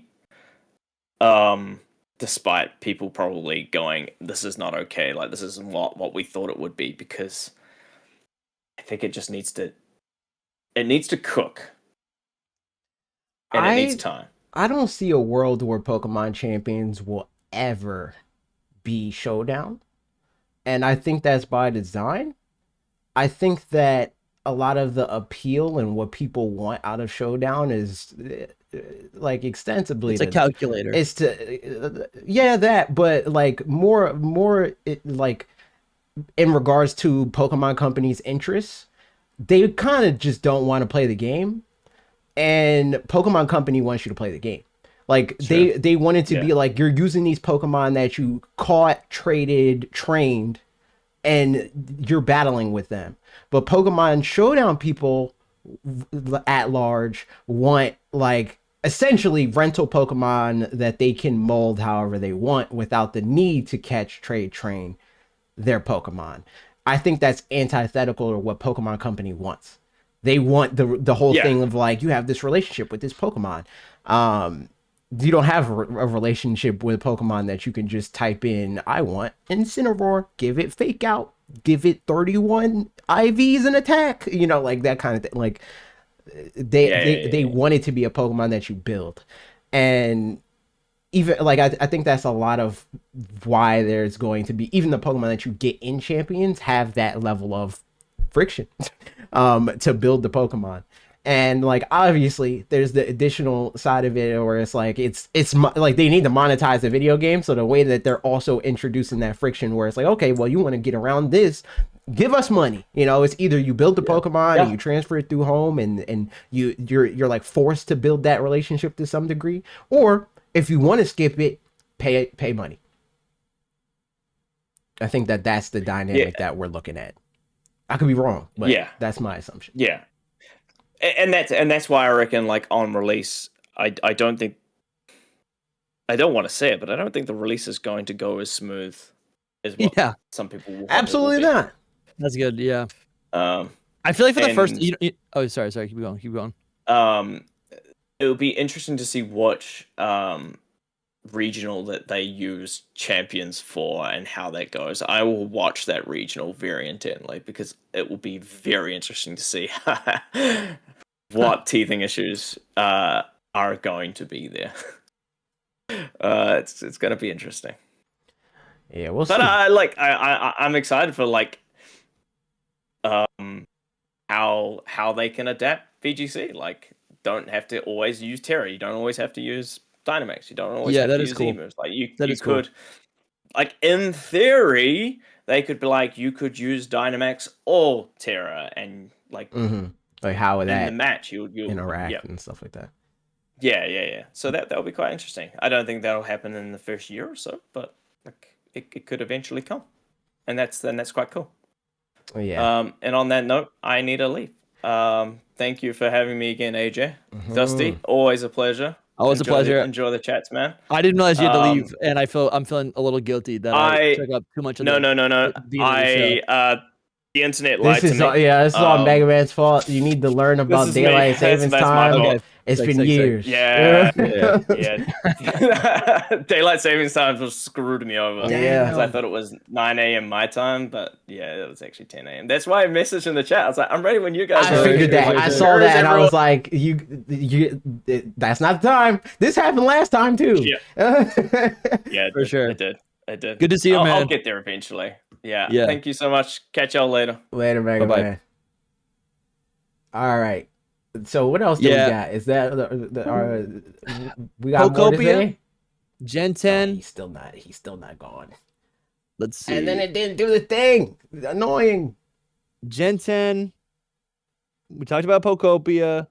We talked about we talked about champions for like 2 hours, I feel like, yesterday on my podcast. Yes. AJ was over there. But listen, I've been playing a little bit of Fire Red. Are you playing that at all? I'm literally just starting it immediately after this with Colton. We are going to you said that. Link. Yeah, we're wonderful, doing Soul dude. Link Okay.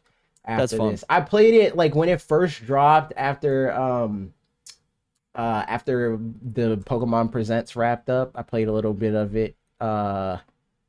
Just because Stream wanted an encore, they didn't want to go. They didn't want to leave yet. It's Pokemon Fire Red.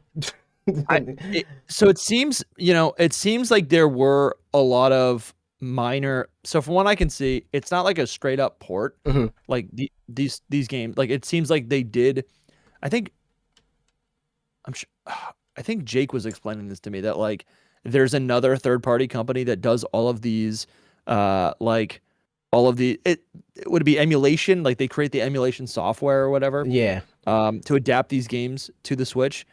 And I don't know. He was explaining something to me that like they're probably also working. If he's talking about the company that does Nintendo stuff, it's not a third party company.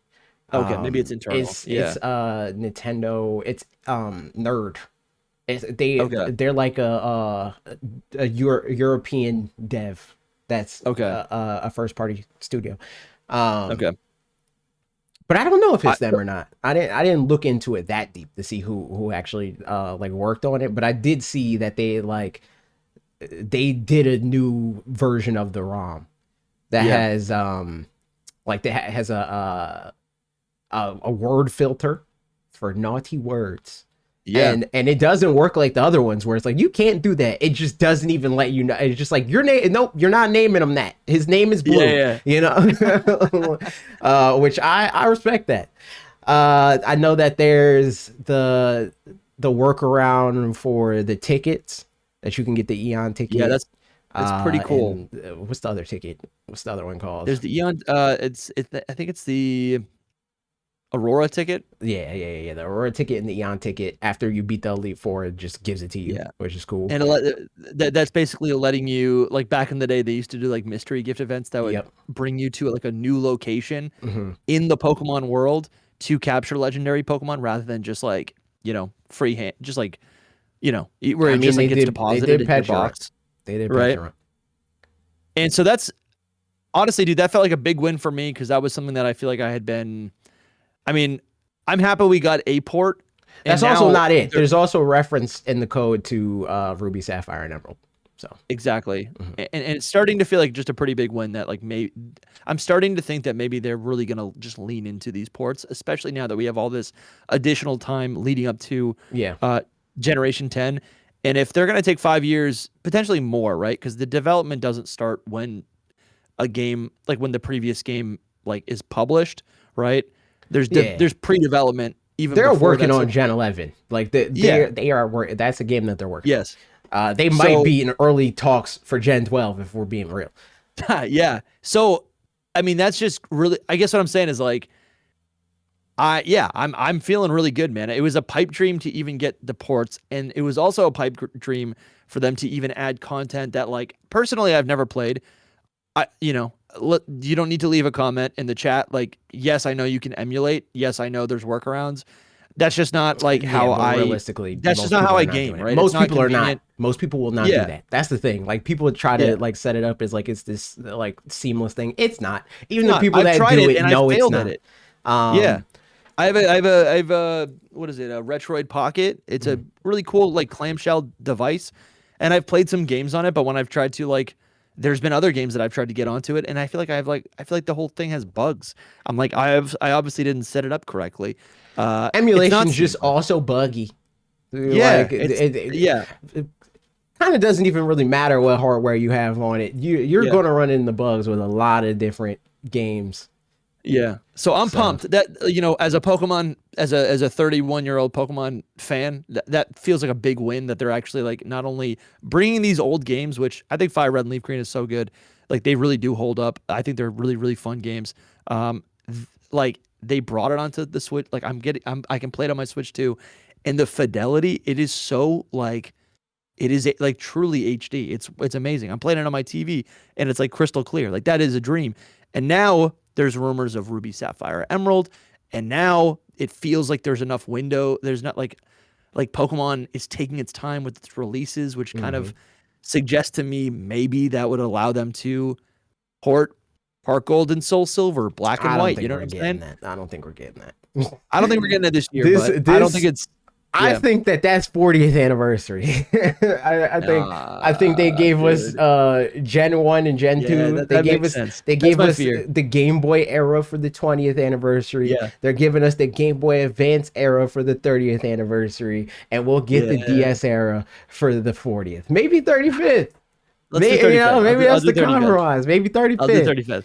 35th would be cool. I just want it on my Switch, because I've realized I'm like, that I don't know if I said this to you yesterday, but like the 3DS era, like it was sick to have all. Yeah, you could play everything. Well, everything except for the Game Boy Advance games, but yes, but you could. But I had the ports for the 3DS, which were, Red, Blue, Yellow, right, and Gold and Silver and Crystal, and that was super fun. But it's been 10 years now where I can't even get those games easily, and I do have those games, but I have.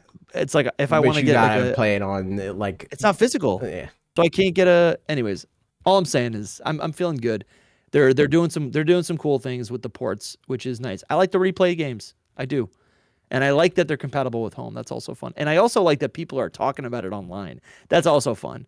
Like Fire Red and Leaf Green is like in the zeitgeist. The funniest thing, I love seeing people talk about them like they're new. That's hilarious to me. Yeah. Like making like guide videos. No, I mean like they're talking about them like they're new, but they're joking. Like somebody was somebody tweeted. I didn't see that. Where they tweeted out the key art for Blastoise, Charizard, and Venusaur, and they're like, "That's crazy that you're spoiling the starters. The game just came out." That's my favorite genre of tweet. But also it's like these like. It hasn't been that long since I played these games. I know these games. These games are like it's cool nostalgia, but yeah. I don't think it's just it is cool nostalgia, but it had been way too long since I played these games. And then last year I played Fire Red maybe probably 50 times growing up, right? Like all the way through, right? Brand new team, right? it never played Leaf Green, so I played Leaf Green last year, and it was a joy. Not only did it hold up, but it also felt like a new game because there were like new Pokemon that I had never played with in this like version of Kanto. So it still feels fresh for me, and it's a lot of fun. I don't know. The thing about Fire Red for me is like, just with what I know about I mean games in general, but like Pokemon games. Yeah. The seams show even more now, where it's like the Golbat thing, where you can't evolve gold. Like there's a lot of like archaic, that is very stupid holdovers, bugs, so on and so forth. But people aren't going to acknowledge the fact that they're bugs or archaic because of the stranglehold that nostalgia has on people. Where it's like it just forces people to lie about the realities. I don't know if that's the case with this, because all I see, at least in the Pokemon space, is people ratting on Kanto. I feel like I'm like defending it always. Well, yeah, I think with Kanto specifically, yes, because the Pokemon fan base has not been allowed to get nostalgic about Kanto because Pokemon Company refuses to allow you to be nostalgic. Yeah. But there's also like similar thing, and again, I just played them. I played through all of the generations. Like people talk about Pokemon like the Game Freak like they lost their way. They would never ship a game that's this, but Cap, they have never shipped a game that was finished. Okay, so ever. So what are the you said bugs? What are the bugs in Fire Red and Leaf Green? Because they're definitely like. The Golbat that's not thing, a bug though. That's absolutely a bug. If they straight up didn't want you to be able to evolve Golbat before you get to the to Sevi Islands, you wouldn't have the like, wait, this Pokemon's evolving screen. That's not like coding doesn't work that way. I guess I always saw that as like a it's like Game Freak being uncomfortable with like not being transparent with like the canon universe. Like they're like, yes, oh yes, it can still evolve. What I'm saying is like they made it intentional to be like, you can't have Crobat yet. But the way that they executed that is 1000%. That was not intentional. Yes. Oh my god. That's not how they wanted to display that. Because the check would be like, if a Pokemon can evolve, but if the Pokemon evolves into something that is past 151, then it will not evolve. And you're saying like the bug is that it ends up showing the trainer, like it goes through the evolution screen and it like tells the trainer straight up. I never saw that as a bug, but that makes sense because it is as frustrating as a bug. Yeah, because that's the thing. It's like, and that's why I get so well. One of the many reasons. Again, it's a very layered issue that I will get into eventually. It will take a 35-minute long video at least. But that's the issue about nostalgia and what I'm talking about, where it's like it forces people to lie about things, even if they're not intentionally doing it. Where it's like you make up canon in your head of why it's like that, instead of that's what it always was. Is like right. I guess I really thought it was like deliberate. Yeah. Because it's the only Pokemon that in Chansey also does it. All friendships, the evils that they don't want you to have. Chansey does that too. Yeah. Yes. Yeah. So I just always assumed it was a decision.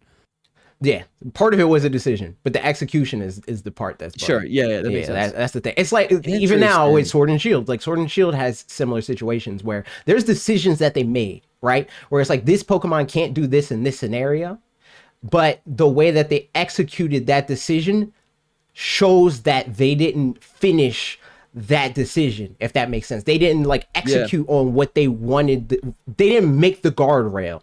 They just took the thing out, you know? And that's what I mean by like certain things in the game just straight up not being done. And that's how every Pokemon game that has ever released ever, arguably including the ones that people are like lauding, including me, like ZA, like all of them have multiple bugs like that. Multiple, like, this game is clearly not done. But, you know. Dude.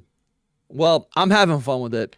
Yeah, that's cool. Fun with it. That's good. That's good. I'm glad it's back in the zeitgeist. I've been seeing videos of people like discover the overworld poison, like, the thing that looks like a glitch, but it's not a glitch. But it's not. Like, yeah, exactly. That disappeared. I don't even know what generation that disappeared. And Was it? I mean, That's kind of cool. they slowly did the off ramp on that, and that's the other part Yeah, about it, right? Where it's like there's multiple categories of like how Pokemon games have gotten better, and some of it yeah, is they learned how to make video games like like they learned the grunt work of like, oh, this is how I code, right? But it's also they learned about game design and the industry at large as we move forward learns about what makes a game's design good. That's why we sure. still able Yeah, to have moments like Breath of the Wild and later like God of War and yeah, like all these games that like they innovate in different ways. It's like, oh, that's good, that's better design philosophy than we used to have, right? That's also a big thing about it. And I think that like it's just like people are just bad at holding these two things separately. It's like either you're all one or the other. I think that like valuing past experiences has merit, and we should do that. But yeah. holding past experience above all because of specific elements of it for your lived experience, I think hinders us as a people, as humanity. Mm. And that sounds like an exaggeration, but I'm being so Yeah, no, I know what you're serious. saying. I know what you're saying. Like, Like um, beyond Pokemon. Yeah, yeah, yeah. yes. There's so much harm that's done in that. Make America great again is that. Sure, sure, sure. It, Yeah. it is. Listen, all I said was I liked Fire Red and I Leaf know. Green. Okay, for the record. I know that's all you said, but I'm saying that Yeah, yeah. that all materializes in that way where Yeah, yeah, people yeah. that are talking, man, they really don't make Pokemon games like this anymore. And it's like, all right, man. Okay. Yeah, yeah. Okay, buddy. I don't know, dude. I think Fire Red and Leaf Green does hold up. And it's not even because I can't. It's not even because it's can't. Like I'm a Johto Hoenn stan. That's actually my era. But Yeah, I but just have no you idea. like that aesthetic. You like the setup. You Yeah, like, again, you yes, said you I do. miss Yeah, yeah. HMs and like that sort of thing. So it's like it's in your wheelhouse. You want this wheelhouse. Listen, but I do think those things have merit, and I I talked about it do. earlier on the show. Yeah, I agree. I do think I those agree. things have merit. I agree. You know? And we talked about it. But I think that the merit that they have is different from them being like a complete, well thought out thing. It's like there's mistakes. Yeah, I'm not saying they're perfect. Yeah, No. exactly. And that's more or less what I'm saying. It's like, yes, there's Yeah. things that we learned from this game, and there's like things that this game did well at the time, but at the time. For sure, for sure. But do we have anything else any other thoughts on Winds and Waves and I still think there's Pokopia? man. I still think there's a lot. Like Pokopia is coming out next week, so like then I'll actually be able to get my hands on that and actually play it. Same goes for, yeah, dude. Champions isn't out. It's yeah. I feel like I don't know. Honestly, so much to look forward God to. bless Mega Man, but again, it's like I hear him being optimistic, and I was thinking, I'm like, is the feeling I have right now, is this what my Nintendo fan friends feel when they look at me, someone who enjoys Pokemon baseline, but like, because I'm looking at Mega Man and my other VGC friends, and they're so optimistic about Champions, but they're just repeating like what the marketing is telling them, but it's like everything that we're starting to see about it is like, as one of your I don't think Nintendo this friends. is what you're. Yes. That's exactly what I yeah. see. And I see I'm it like, with Mega bro, Man. this That's why isn't Mega it. Man was here for this conversation. Yeah, Because he yeah. occupies a different part of the Pokemon fandom. I think that we cover the broad spectrum that exists. Bro, I don't know. I want it to be good. I really do. So do I I. want Champions to be good. I want it to be. I want Champions, but I want Champions to be good as like again, it's the retirement home for me. I want the old people to enjoy their retirement. That's what I want. I don't Get need them it out to, of the mainline I don't game. need it to be good for me because I'm not really going to touch it. It's going to be like a content only kind of thing for me. I don't care about it personally. But I do want it to be good for the people that do actively care about VGC. Dude, and I that think really does suck. The thing is, like, I think it will be good for them. Like, genuinely, I don't think that he is like delusional in how he feels about the thing, because like I was saying yesterday, that's friction that they're used to. Like it's just the same friction in a different form. So it's but you the way you, I don't know why, but I'm thinking about it now for the first time. Like Pokemon Champions, I guess like what people are like, I feel like ideally Pokemon Champions is what like Smash Brothers is. It is the go-to platform for anytime you want to have a Pokemon battle in that style. And I guess maybe Champions could still be that, but Smash doesn't have any microtransactions in that way. I guess it does have DLC. I mean, yeah, I was gonna say it has DLC. That's not a microtransaction, I guess. I mean, by But, definition, it is a microtransaction. Sure, Buy sure, Joker but- is a microtransaction. okay, yeah. True. You got to buy the character. Okay. Yeah. So. All right. So maybe it's really not that much There's different. that. And again, like for most people, they're not doing all that. Like most people, the thing is, as far as we know so far, the way that it's set up and worded, to me, it looks more like microtransactions are to cut the line. It's not like this isn't possible without doing a microtransaction. It's you could do it. It's going to take you time. If you don't want to spend time, give us money. And that's already the case. The only difference is you can only do but so much line cutting with current Pokemon VGC. You know, there's only but so much you can do.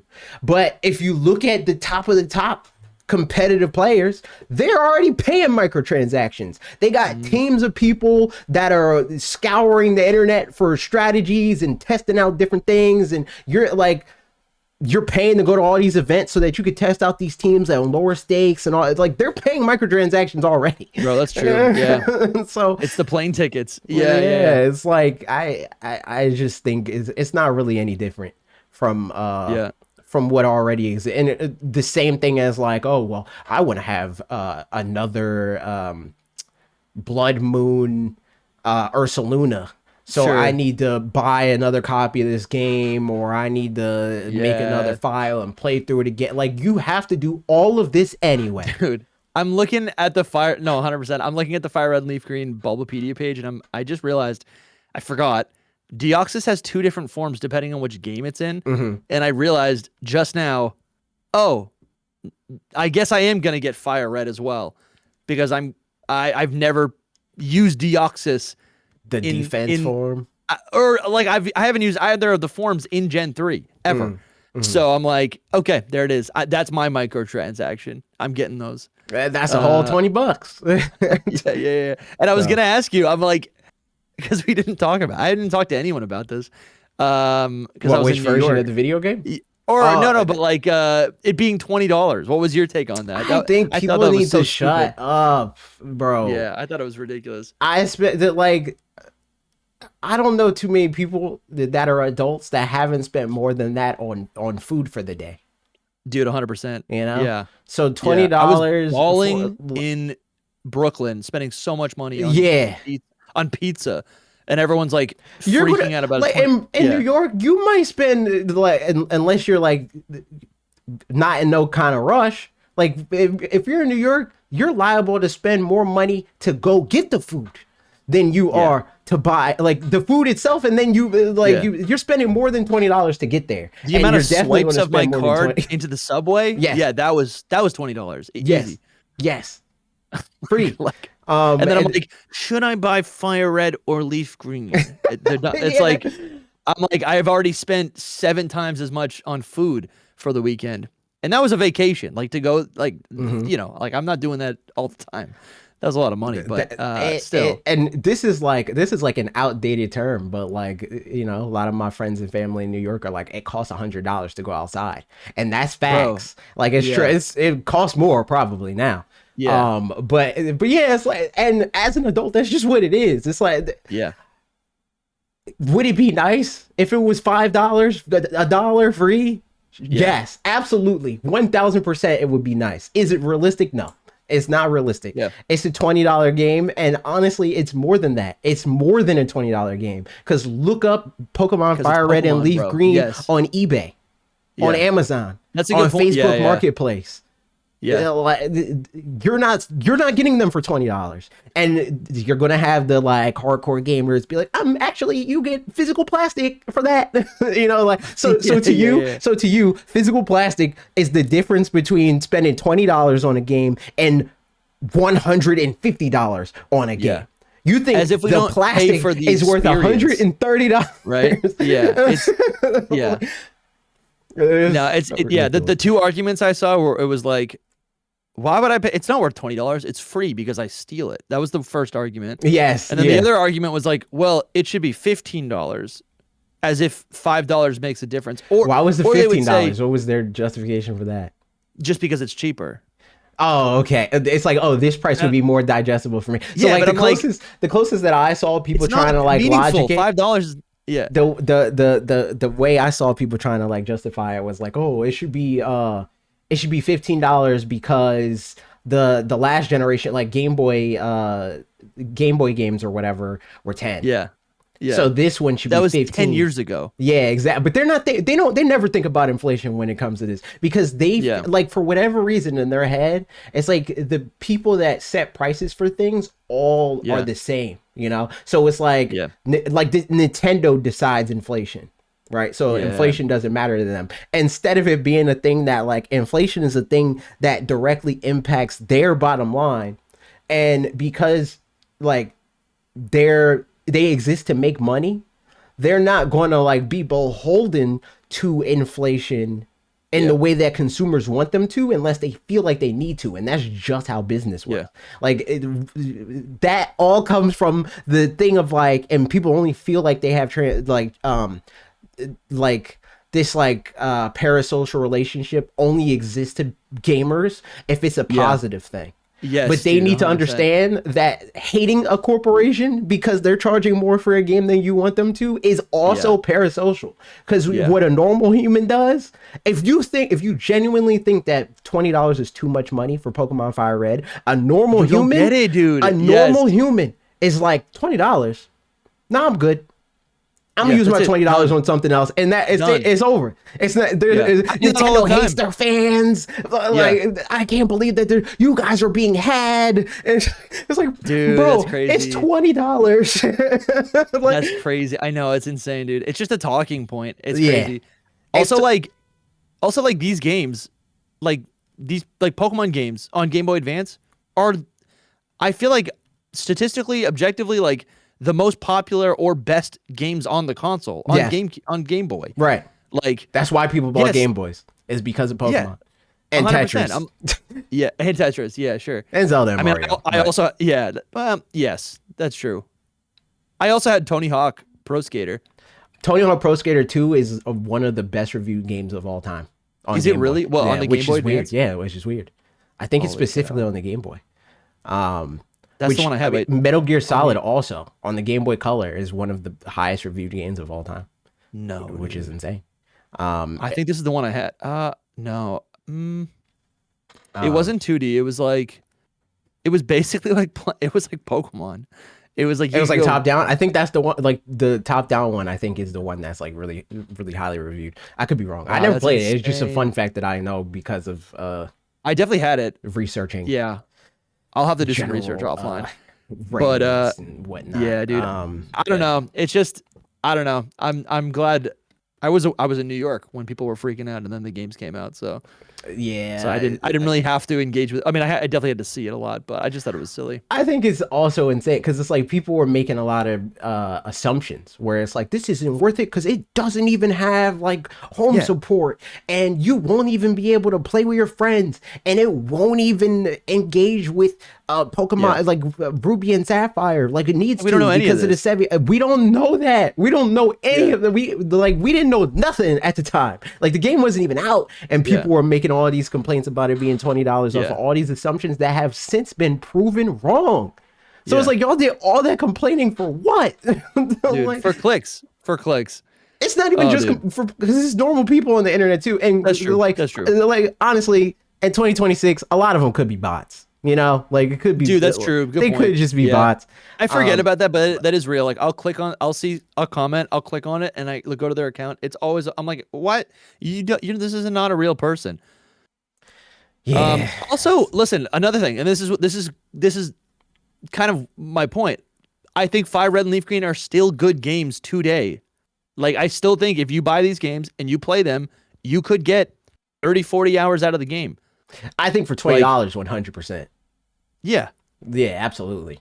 Like, and if you want to I don't know, like, and I don't know. I mean, it's easy for me to say as a Pokemon fan, but like anyone, it's like you pick up a Pokemon game, especially these classics, you're going to play it for like 40, maybe 50 hours.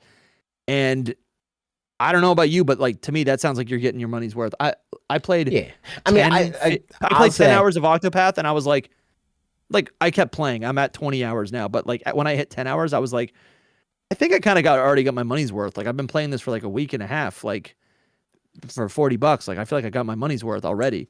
I'll say it's definitely I was just thinking about it. a sliding scale of like, if I'm looking at it as like somebody, which again, I just mean like broadly, because we know, like I like Pokemon, but I will critique Pokemon at the drop of a hat.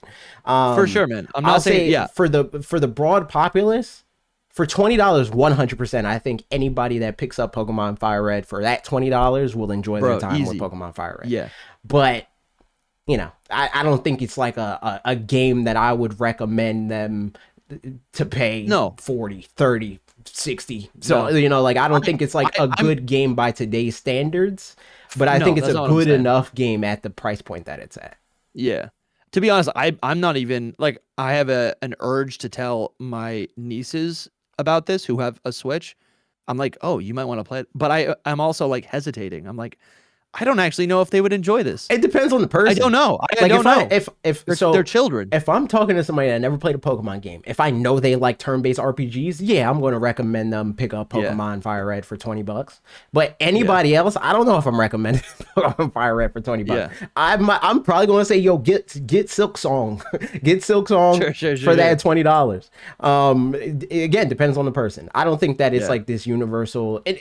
And that's kind of why, like, to circle back to the whole point of this whole thing, to wrap it up, put a little bow on it. Hey, that's what I've been trying to say. I want Pokemon to be an easy, recommendation, for 100%. The price point that is at. That's all I ever Legends want. Arceus. I mean, in hindsight, not the same. But Legends Arceus was the first time in a while where I was like calling people, like, hey, if you've been burned, if you've kind of fallen off, I would recommend this game. And for most of the people that I recommended it to, if they bought it, they were satisfied. I'll say, however, anecdotally, that was not my experience. My brother, again, he likes Pokemon. He enjoys Pokemon. He's like a fan of the world and all that stuff. And he even plays Pokemon games pretty consistently. He hated. Damn, bro. Pokemon Legends Arceus. Like me, I kind of soured on it. I'm like, this game is not that great. He hates it. When I was trying to convince him to buy Pokemon Legends EA, I had to like make him play my copy of the game to convince him that it's a better experience for somebody that wants the whole experience of playing through a Pokemon game and not just like the novelty of like them trying new things in various ways, because they did the new things and also they tried to make a full game. So, and then I was I was hesitant to recommend Legends ZA. I was hesitant to recommend it, even though I had a blast. You know, I'll say again, again, my anecdotal experience of like talking to people about these Legends games. Bob, again, another example of somebody that like tangentially enjoys Pokemon, but likes games as a whole, and is 1,000,000% of the time going to pick a game that is good, like sound like well designed over a Pokemon game. Like he's not going to make any kind of excuses or concessions to be like, it's still good because Pokemon or whatever, right? He also hated Pokemon Legends Arceus. I didn't know that. That's crazy. He enjoyed Pokemon Legends ZA. Now he's still in the same camp where he's like, ZA is like, it's like good, like it's good, it's okay, like it's like a 7.5. Like that's where he's at with it. Whereas I think my brother's a lot higher on the game.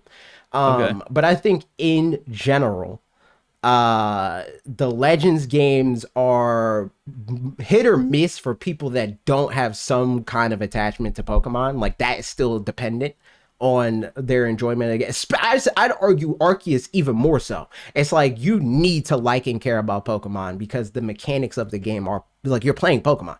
There's like additional things, obviously, again, like how you engage with the world and like the side missions and all that other kind of stuff. But the minute to minute gameplay when you're like battling and stuff like that, that's regular ass Pokemon. So if you don't like Pokemon, you're not going to like Arceus. Whereas like Legends EA, it's not Pokemon. It's more like Xenoblade than it is like Pokemon. in terms Dude, of, I gotta pick up Xenoblade then. yeah. I mean, I would recommend it if you're on the RPG experimentation Yeah. kick. I would recommend Xenoblade for sure. When is that next the people it's like the Square Enix Zelda game? When does that come out? The Adventures of Elliot, I think it's called. Oh yeah. Did they say a that- date for that? I think it's like June or something. It's definitely this year. Yeah, it's I'll be sometime picking this year. that It's up. like May or June or something like that, I think. And then I am tempted to pick up Fallout since that just released, but I'm also like, you know else what? that you haven't played yet. I would recommend Fallout to you as well. No, I played Fallout. I grew up playing Fallout. Oh, okay. But it's been. Did you play Fallout 4? It's been since high school. I'm talking about Fallout 4. Yeah. That's what I played was it in college, but not for very long. And then it literally has been like not since I was 21. Me, I got trauma with Fallout 4 because I was playing it for money. That was like one of my early content creation assignments. Oh. And the video game crashed and I lost 20 hours of progress. Oh my god. But like for you, it's like that probably won't happen. And also, no, that's not gonna happen. You're fine with video games that have a little jank. So I am, dude. The jank's fun. I think you'll enjoy Fallout 4. Me, I am very sensitive to jank, and I am not for it. I'm not trying to deal with that. That's a funny post. That's a funny post to be like, to post an image of like Fallout 4 like glitching out and be like early gameplay footage of Pokemon Winds and Waves. Yep. Or something. Yeah. That's funny. But hopefully not. I hope not. That's the thing. No, the thing that's so funny. The thing that's so funny is in the lead up to Breath of the Wild, like when it was still Zelda Wii U, right? Yeah. The big question was like, is this going to play well? Like, is it going to work? Or is this going to be like a Bethesda game? So it's because it's so ambitious. It's such a big game. They're trying so many different things. It has all these systems and all this stuff is happening, right? And Bethesda, every time they make a game, it's held together with paper clips and bubble gum. And that's the expectation. That was like the like deflection for people. It's like, it's such an ambitious game. Of course it doesn't work. And then Breath of the Wild comes out, and the worst thing is that it drops 2 frames in the Lost Woods. That's like the worst thing about the game. Oh my god. So that's the like, bro, what a good game. You just said Lost Woods, and I heard the haunting music with the footsteps. Like I heard the ambiance. Yes, that's crazy. It's an impeccable game. You know what I haven't played in forever? Breath of the Wild. I think I need to maybe pick that up next. Did you play? Did you finish Tears of the Kingdom? No, I picked it up last year. Play Tears of the Kingdom. Do the Nintendo Switch 2 edition. Last year, I was like, all right, I'm dedicated. I'm gonna finally finish it. And I spent another 20 hours just collecting more hearts or whatever. And I with the new like Switch 2 like phone app where it like tells you where to find stuff. I spent 20 hours doing that, and I still haven't beaten Ganon. So I gotta do that. You gotta do that. Gotta do that. Gotta do that. But yeah, no, that's all I want. I want a Pokemon game that feels like Breath of the Wild. I want to have that surprise where like the expectation is like, oh man, this is going to be like Fallout. It's going to be janky, and but it's phenomenal. It's the best open world game that they ever that anybody has ever made. That's the thing. It's like on Nintendo's first real attempt at making a like in-house open world game, they made Breath of the Wild. That's insane. That's crazy. Yeah. That's nuts. Okay, no, that's amazing, man. You know, and a kind of maybe a better example of like kind of what I was talking about with like the friction. Like, I don't think Breath of the Wild or Tears of the Kingdom works if weapons don't degrade. Yeah, right. I think you need that. Right. I agree. But that's like a frustration that I feel like Pokemon fans would be like, never give this to us. But it's like. It all depends on how they execute. That's the HMs. Because like obviously there's a contingent of people that like they feel like that with Breath of the Wild because like they grew up playing. They had nostalgia. Nostalgia has them by the balls, and it's like every video game that I play, I have my sword and I use my sword for the entire game, and that's the game, right? But they're playing a different game. It has it's different balancing. It has different expectations. Like the challenge is different fundamentally. That's supposed to be part of the challenge of like, oh man, okay, I need to think out this interaction with this enemy because all I have is this stick and it's about to break. And once I break this stick, what's my next plan of attack? Who am I? What's my next weapon? What am I going to do? You know, like that's part of the game. That's by design what is happening. Like imagine gyms and gym battles, gym leaders, gym trials, whatever, like are as creative and memorable as, I guess maybe not memorable. Yeah, I mean, it can be memorable. But I'm thinking about the shrines. I'm thinking about the shrines, right? Because that's the thing, right? Again, to harken back to the anime, because the main reason why I harken back to the anime so much is to again, I mentioned it, but to prove that this isn't just something that's like, man, I wish this was like another game. It's not numbers, dude. It's like, no, this is something that Pokemon thought of. They made this up. Yeah. They did this first, right? And it inspired. I mean, look, when you watch it, it's inspiring because it's like, you know.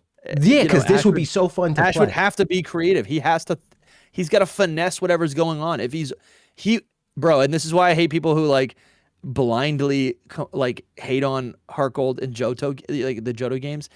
Like it's okay if you're under leveled. You can still win. You can still figure it out, like those levels are Mickey. It's like they're not they did something wrong with coding the levels. They did, but like you being 20 levels under. No, but that's what I mean. Purpose. Yeah, like that's on purpose. Yes, I'm saying like, I'm not saying that the way that they like did the pathing for the levels, where it's like this gym leader is this level and you're this level. That's not what I'm saying they messed up. What I'm saying they messed up is like the difference in strength between a Pokemon that's level 40 and a Pokemon that's level 60 is lower than it is now, and that's why it's doable then. It feels like it's this thing where it's like, man, I outthought them. And it's like, no, it's just because they're not hitting you as hard as they would in 2022 when Scarlet and Violet came. Like, if you're fighting a level 60 with a level 40 in Pokemon Scarlet and Violet, you're probably going to die. Like, they're probably going to one-shot you unless you specifically trained your Pokemon, like, their IVs and their EVs. Like, that's really the only way that you're going to live that. But there's something about the damage output of those Pokemon in that game that makes it a lot easier to do. And to be fair, I think that's also the case in Gen 1, because I was under leveled in every Pokemon game that I played in the retrospective up until I want to say Gen 6. Every other Pokemon game I was under leveled and I was fine. 100%. But to close the door on the point I was making, to your point about like in Breath of the Wild, and we were saying about how that's designed, where it's like, man, I got to think of how to get myself out of this situation. That's how you do that in Pokemon. You say, oh man, like I have one Pokemon left, and the last Pokemon I have left, they're at a disadvantage against. I'm fighting Brock, and I have Pikachu. How do I get out of this? There's a sprinkling system. That's how I get out of this. And then you got to fight your way through and try to hit that. And Brock is like, nah, I'm Onyx. I got this large Onyx. He's not going to let you do that. But you fight your way through and you do it anyway. And then you get rewarded because you fought your way to do this unorthodox strategy to win. Bro, that's so good. What if the battle gimmick in Winds and Waves is you can basically summon different environmental factors? Just like Ash does. I don't even think they need to summon it. I think the coolest thing would be if if like you're outside and it's like you don't have an advantage. What if you can like call upon the rain, you know? Or just use Rain Dance.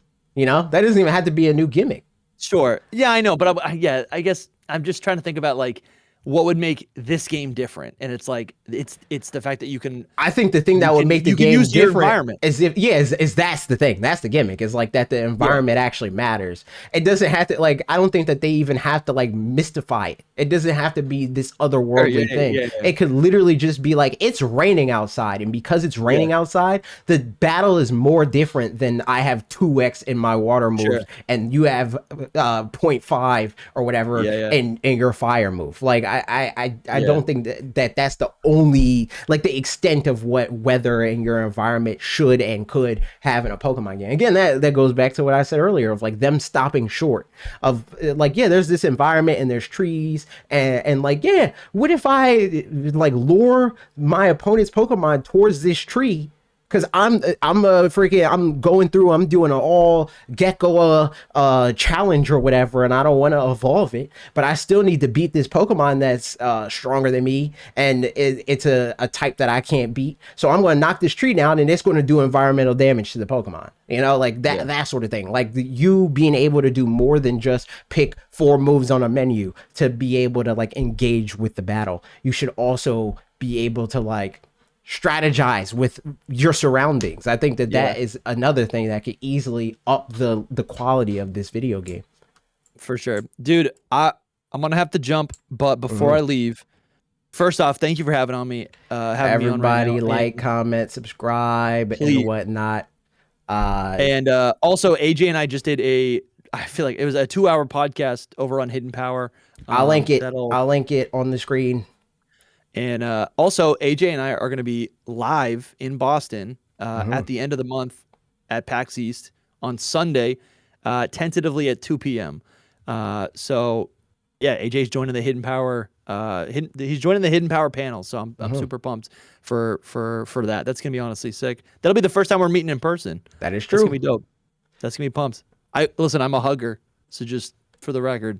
That's all Prepare right. yourself. I got you. Prepare yourself. But all right, everybody. Goodbye. Podcast recording. Later.